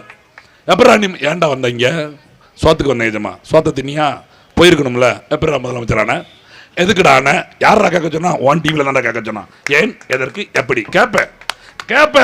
நான் கேட்பேன். என் பிள்ளை வாயிலே அடிப்பான் உனக்கு திருப்பி. ஏன்னா நீ அடிச்சல, என் பிள்ளை வருவா. நான் தான் சொல்றேன்ல, எங்க எல்லா மாநிலத்திலும் அவன் மொழி பேசுற முதலமைச்சரா இருக்கான். நான் சோத்துல உப்பு போட்டு திங்கிறேன். ஒரே ஆத்தாளுக்கு அப்பனுக்கு மறந்துருக்கேன். எனக்கு வலிக்குது. எல்லா மாநிலத்திலும் அவன் மொழி பேசுற முதலமைச்சரா இருக்கான். என் மாநிலத்தில் மட்டும்தான் வாரவன் போற எல்லாம் முதலமைச்சரா இருக்கான்.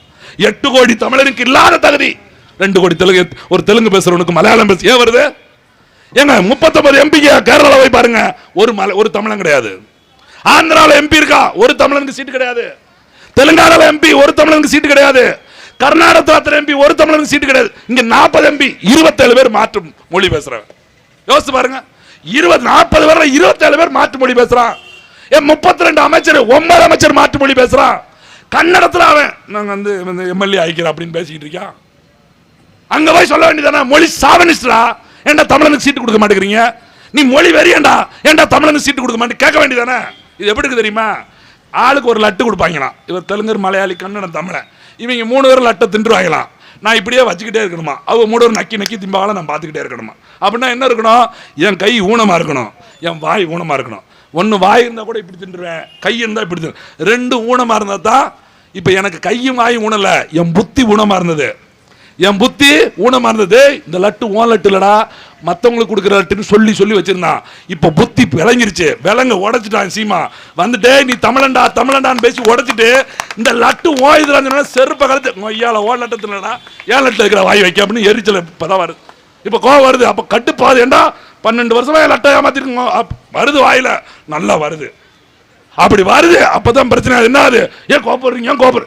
12 வருஷமா ஏமாத்திருக்க அப்புறம் சும்மா இருக்குது. 70 வருஷமா திராவிடன் சொல்லியிருக்கான். 70 வருஷமா அந்த மண்ணில் ஆட்சியில் இருந்திருக்கா. இன்னைக்கு தமிழ் கோயில தமிழ்ல ஏண்டா பேச முடியல? 70 வருஷம் இருந்திருக்கல, முதல் தமிழ்ல பேர் வைக்க முடியுதா? நல்ல தமிழ்ல பஸ் பாருங்க, இந்த பேருந்து பாருங்க. நான் விளையாட்டுக்கு சொல்லல, ஒரு சான்று. இவ்வளவு நேரம் வாய்களையே பேசினல, உங்களுக்கு ஏதாவது சான்று காட்டணும். இந்த வருது பாருங்க, இந்த திருச்செந்தூர்னு ஒரு பஸ் பின்னாடி திரும்பி பாருங்க, மஞ்சள் கலர் பஸ் வருதா? அதுல என்ன எழுதிருக்கு பாருங்க, சைட்ல பாருங்க, அரசு போக்குவரத்து கழகம் எழுதிருக்கா. திருநெல்வேலி என்ன அரசு? கேரள அரசு போக்குவரத்து கழகமா?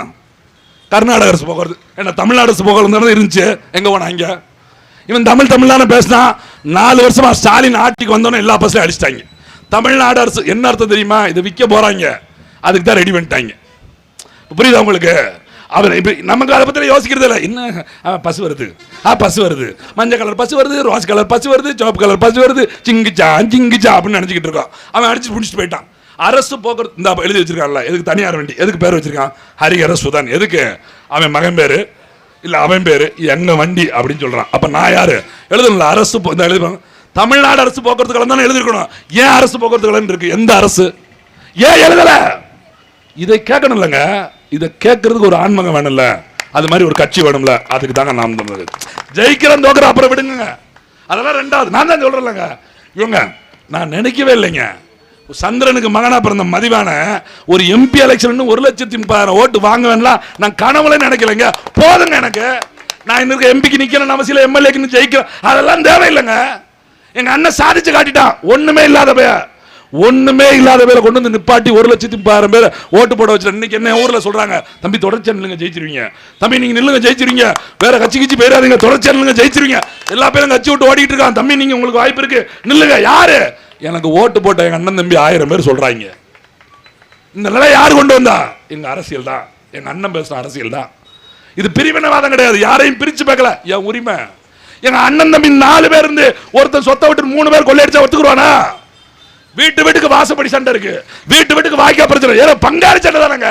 விடமாட்டான், வயலை வித்தாலும் சரி அவன் வாழ்ந்துடக்கூடாரா? கோர்ட்டுக்கு போறீங்கல்ல, சாதிவாரி கணப்பட அர்த்தம் சொல்ற, சாதிவாரி கணக்கெடுப்பு எடு. இந்த சாதி என்ன, நாடார் எவ்வளவு, கோனார் எவ்வளவு, தேவர் எவ்வளவு, முத்தரையர் எவ்வளவு, முதலியார் எவ்வளவு, செட்டியார் எவ்வளவு, கல்லர் எவ்வளவு, மரவர் எவ்வளவு, அகமடையார் எவ்வளவு, தேவேந்திர எவ்வளவு, வன்னியர் எவ்வளவு, பறையர் எவ்வளவு, எடு. அவனுக்கு தகுந்த சீட்டு கொடு. அதை விட்டு இவன் எல்லாம் மொத்தமா வச்சுட்டு 2 2 2 2 உனக்கு 9 யோசியா? இவனுக்கெல்லாம் 2 அவனுக்கு 9. அப்ப நம்ம எல்லாம் பேச சாதிக்கு பாடார போடும். வாங்க தேவர்லாம் வாங்க 2 கோடி, தேவேந்திரலாம் வாங்க 2 கோடி, நாடார்லாம் வாங்க 3 கோடிமா, மொத்தமே இங்க 8 கோடி தான். கூட்டி கழிச்சு பார்த்தா 32 கோடி வருது. இப்படி நம்மளை உச்சி பேத்தி விட்டு அவன் ஆட்சியில் உட்காந்துக்கிட்டே இருக்கான். நமக்கு 2 அமைச்சர் 3 அமைச்சர். இதுல என்ன தெரியுமில, இட ஒதுக்கிட்டு செருப்பு கலத்தி அடிக்கிறோம். நான் தேவேந்திரரு, இவர் தேவரு, நான் அவரும் பங்காளி. நான் தேவரு, இவர் நாடாரு, நான் அவரும் பங்காளி. நான் நாடாரு, இவர் கோனாரு, நான் இவரும் பங்காளி. நான் கோனாரு, இவர் முதலாளி, நான் இவரும் பங்காளி. பங்காளிக்கு என்ன தரணும்? பங்கீடு தான் தரணும், அடுத்தவனுக்கு தான் ஒதுக்கீடு தரணும். அப்ப நீங்க நல்லா புரிஞ்சுக்குங்க, இவ்வளவு நாள் ஆட்சி இருந்தவன் அடுத்தவன் எனக்கு ஒதுக்கீடு தந்துட்டான், நான் ஆட்சிக்கு வருவேன், என் பிள்ளைகளுக்கு பங்கீடு தருவேன், அவனுக்கு ஒதுக்கீடு தருவேன். இதை பேசுறதுக்கு ஒரு கட்சி வேணும்ல. ஏன்டா ஒதுக்கீடு, ஏன்டா ஒதுக்கீட்டுக்கும் பங்கீட்டுக்கும் என்ன? ஒதுக்கீடுன்னு சொல்லும் போதே உரைக்கணுங்க. யாரா ஒதுக்குவேன்? நீ என்ன எனக்கு ஒதுக்குறது? நாங்கள் 4 பேர் அண்ணன் தம்பிங்க, எங்கள் அப்பா சொத்து, நாங்கள் 4 பேரும் பிரிச்சுக்கிறோம். இவர் ஒரு தெரிஞ்ச ஒரு பையனாக இருக்கான், அனாதையாக இருக்கான். எப்போ நம்ம சேர்ந்து அவனுக்கு கொஞ்சம் கொடுப்போம், கொஞ்சம் ஒதுக்குவோம். எது? எங்கள் சொத்தை பிரிப்போம், அவனை கொஞ்சம் ஒதுக்குவோம். எங்களுக்கே ஒதுக்குனா அவன் பிரிக்கிறான்னு அர்த்தம். அப்போ இப்போ யாரா இவன் அப்படின்னு கேட்க, இவன் தான்டா கருணாநிதி அப்படின்னாங்க, அண்ணா செருப்பாளர் அப்படின்னு தோணுது. இப்போ நான் இதுவேறு செத்தவனெல்லாம் திட்டுறேன்றாங்க. இங்கே பேசுங்க, அப்பா அப்பாங்கிறாங்க, பங்கு தர மாட்டேங்கிறாங்க. அது வேற பஞ்சாயத்தாக இருக்கு. சும்மா பாட்டுக்கிட்டு நாளைக்கு பிரச்சனை ஆகி போயிருங்க. எந்த பணக்கு பிறந்தா எந்த ஆளுக்கு பிறந்த வந்து நின்றுட்டு இருக்க முடியுமா? நல்ல வேலைங்க, தென் மாவட்டத்தில் உண்மையிலே திமுக காரனை பாராட்டுறேன். எல்லாரும் கைதட்டுங்க, திமுக காரனை பாராட்டுறேன். ஒருவே அப்பான்னு போஸ்ட் வைக்கவே இல்லை, எல்லாம் சொந்த படுக்கு பிறந்தவங்க. விட்டுருங்க, ஒன்றும் பிரச்சனை. வடக்க தான் சரியில்லை இவங்க, அது வரைக்கும் பரவாயில்ல. இப்போ அப்பாங்க நாளைக்கு திட்டுவேன், இப்படி சொல்லிட்டோமா நாளைக்கு வச்சுருவாங்க, அப்போ ஒரு திட்டுவேன். இப்போ பாருங்க, அங்கே போயிடும். ஏண்டா தென் மாவட்டத்தில் அப்பான்னு வைக்கலையா? அவங்க எதுக்கு தெரியுமா?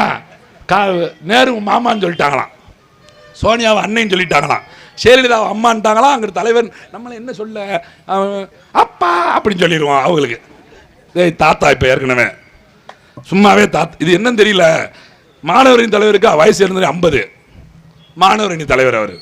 இளைஞரின் தலைவருக்கு 63. நாளைக்கு செத்துரும் வண்டி பாடி ரெடியா நிக்கி டங் டங் அப்படின்னா டிங்கு டிங்கு கேட்குது. அது கேட்டால் இளைஞர் நீங்குது.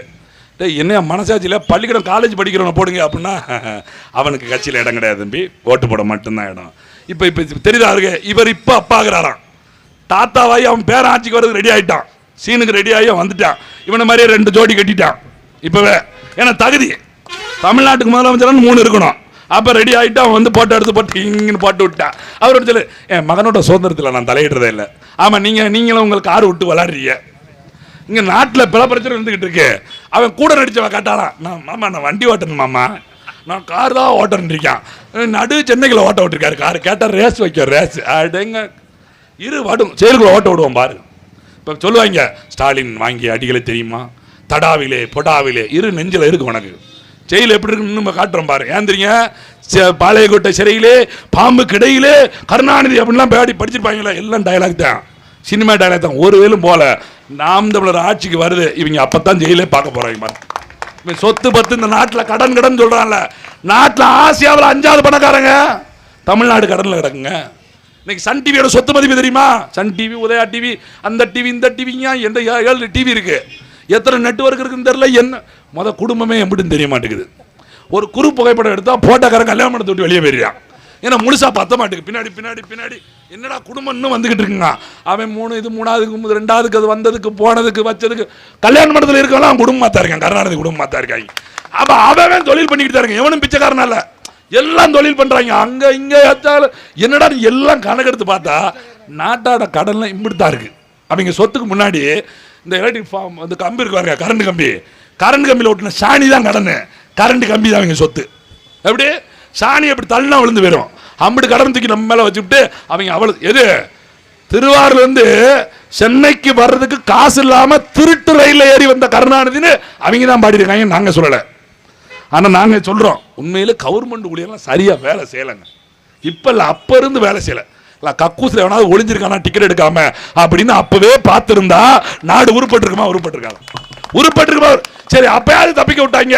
இந்த மொழி போருக்காக தண்டவாளத்தில் செயல வச்ச எவன் தலையில இருக்குன்னு பாரு, அந்த இடத்துல வண்டியை விடாம அவன் ட்ரெயின் இந்த ட்ராக்ல போயிட்டு இருக்கு, இவன் தலையை அந்த ட்ராக்ல வச்சிருக்காங்க. இதுல பெருமைக்கு இதுல படத்துல வைக்காங்க. நாங்கெல்லாம் தலையை வைக்கலன்னா நீ வச்ச நேரம் வண்டியை விட்டுருக்கணும் மூதேவி, தப்பிச்சிட்ட. இப்படி எல்லா மக்களை ஏமாத்திய வரலாறு. கள்ளு கடைக்காக ஈவே ராமசாமி அவர்கள் 1000 தென்னையை அளித்தார். அடே எங்க அப்பா, 1000 தென்னை உங்க அப்பா கொடுத்தா உனக்கு? எவன் கொடுத்தா அவனுக்கு தென்னை? ஏன்டா தென்னை அளிக்கணும்? கள்ளு கடையை மூடுறதுக்கு அப்பவே தென்னை அளிச்சிருக்கான்னா நீ எவ்வளவு பெரிய பாவி. தென்னம்பால் பனம்பால் வேணும்னா போராடுறோம். இந்த சாராயம் மிக கேடானது, சாராயம் வேண்டாம் சொன்னா அதான் திறந்து வைக்கணும் அப்படிங்கிறாங்க. போலீஸ் பாதுகாப்பு. அது பாருங்க, மலையில நெல்லெல்லாம் விளைஞ்சிக்கிட்டு கொட்டிக்கிட்டு இருக்காங்க, மூடி வைக்க தெரியாம கிடக்கு. இது டாஸ்மார்க் பிரச்சனை பண்ணிட்டோம்னு வச்சுக்கோங்க, நல்ல மண்டபத்தில் வச்சு வெளியில் 2 போலீஸ் இப்படி குத்துக்கலாட்டம் அப்படி துப்பாக்கி வச்சுட்டு. வடிகள் ஒரு படத்தில் சொல்லுவாங்கல்ல, வாங்க இது குத்துச்சண்டை மைதானம், அக்கா மாலா பெப்சி டாப்சி அப்படிமா. இல்ல இது நாகபானம், என்ன ஒரு இப்பண்ணா இல்ல, ஒரு இப்பண்ணா தான் வித்தியாசம். நாகப்பதனி, இது நாகப்பதனி அப்படிங்கிற மாதிரி இவங்க சண்டை வருது. ஆமா, இப்படி வந்தா பதனி, அப்படி வந்தா கல்லு, இவங்க ஆத்துன்னு ஆத்திட்டு இருக்காங்க சட்டமன்றத்தில். நம்ம என்ன நினைச்சிட்டு இருக்கோம்? அப்ப இதெல்லாம் மக்கள் உணர்ந்து கொள்ள வேண்டிய நேரம். இன்னும் 1 வருஷம் இப்படியே செய்வோம். நாங்க கடைசி வரைக்கும் பேசத்தான் செய்வோம். நீங்க தான் உணரணும். ஒரு வாய்ப்பு எல்லோருக்கும் கொடுத்ததை போல, மூத்த தலைமை எங்கள் அப்பா மாதிரி இருக்கவங்க, எங்கள் மாமா மாதிரி இருக்கவங்களாம் நீங்கள் ஓட்டு போட்டதெல்லாம் போதும். கருணாநிதிக்கு போட்டிங்க, ஜெயலலிதாவை போட்டிங்க, எது காரணத்துக்காக போட்டிங்க, நம்ம பரம்பரை ஓட்டு ஏதோ போட்டிங்க. உங்கள் பிள்ளைகளுக்காக ஒரு தடவை போடுங்க. கட்டாயம் ஒரு மாற்றத்தை நாங்கள் கொண்டு வருவோம். இவ்வளோ பேசுகிற நீங்கள் கேட்கலாம், எல்லாம் சரிதான் தம்பி, நீங்களும் போய் உட்காந்துட்டா இப்படி தானே பண்ணுவீங்க அப்படின்னு உங்களுக்கு ஒரு கேள்வி எழுதுதுன்னா நீங்களே பதில் சொல்லிக்குங்க. இப்படி எங்களை சந்தேகப்பட்டு பழைய திருட்டு பயலுக்கே ஓட்டு போடுறதா, புதிய பிள்ளைகளுக்கு வாய்ப்பு கொடுக்குறதா நீங்கள் யோசிச்சுங்க. ஏன்னா வர்றவனெல்லாம் சந்தேகப்பட்டு பழைய கலாவணி பில் தான் நீங்கள் கொடுக்கணும். நான் எல்லா இடத்துலையும் சொல்கிறதுண்டு. இவர் ஒரு அண்ணாச்சி இருக்காரு, கடை வச்சிருக்காரு, என்னை வேலைக்கு சேர்த்துருக்காரு. நான் கல்லால கை வச்சிட்டேன், கண்டுபிடிச்சாரு, என்னை வெளியே போய் சொல்லிட்டார். தம்பியை வேலைக்கு சேர்த்துட்டாரு. 2 மாசத்துல அவரும் கை வச்சிட்டாரு. இப்போ இவர் என்ன பண்ணணும்? 2 பேரை விட்டு 3ஆவது ஒரு ஆள் தேர்னா இவர் முதலாளி. மறுபடியும் பழைய தம்பியை கூப்பிடு, இவன் கொஞ்சம் கம்மியாக கொள்ளையடிச்சான், வா திமுக அதிமுக, அதிமுக திமுக, பேயை விட்டா பிசாசு, பிசாசை விட்டா பேய். இந்த 2 சனியனை ஒழிக்கிறதுக்கு தான் நாம் தமிழர் என்கிற அரசியலை கொண்டு வந்திருக்கோம். மறுபடியும் அரசாங்கத்துக்கு கோரிக்கை, காவல்துறைக்கும் கோரிக்கை தான். காவல்துறை நாங்கள் பேசுறோம்னு நினைக்காதீங்க, எங்களுக்கு உங்கள் மேல உங்களை விட கரிசனம் இருக்குது. நான் சொல்றேன்ல, இன்னைக்கு காவல்துறைக்கு சைலேந்திர பாபு இருக்கும்போது சொன்னார், உங்களுக்கு மறந்து போயிருக்கலாம், வாரத்தில் 1 நாள் விடுப்பு சம்பளத்தோட கொடுக்கணும்னு. இப்போ வரைக்கும் செயல்படுத்தல. நீங்க பேச முடியாது, நாங்க பேசுவோம். காவல்துறைக்கு சீருடை அடியாத காவலர்களுக்கான பிரச்சனை பத்தி நீங்க பேச முடியாது, நாங்க பேசுவோம். இந்த செத்து போயிட்டார் உசிலம்பட்டில், அவன் வேலையில் இருக்கும்போது சாகலன்னு சொல்லி முடிச்சுட்டாங்க. அவன் குடும்பத்துக்கு கிடைக்க வேண்டிய பணப்பலன் அத்தனையும் வேலையெல்லாம் பறி போயிடுச்சு. நீங்க பேச முடியாது, நாங்க பேசுவோம். எங்களோட சூழலை புரிஞ்சுக்கங்க. நீங்க எங்களுக்கு எதிரி கிடையாது. நீங்க ஆட்சியாளருக்கு வேலை செய்வதா இருந்தால் கன்சிபிட்டு போயிருங்க. 2 கொடி நடுறதுலையோ 2 கொடியை இப்ப பாருங்க, இந்த இடத்துல திமுக ஆர்ப்பாட்டம் பண்ணியிருந்தா இந்த சாலை முழுக்க கொடி இருக்குமா இருக்காதா?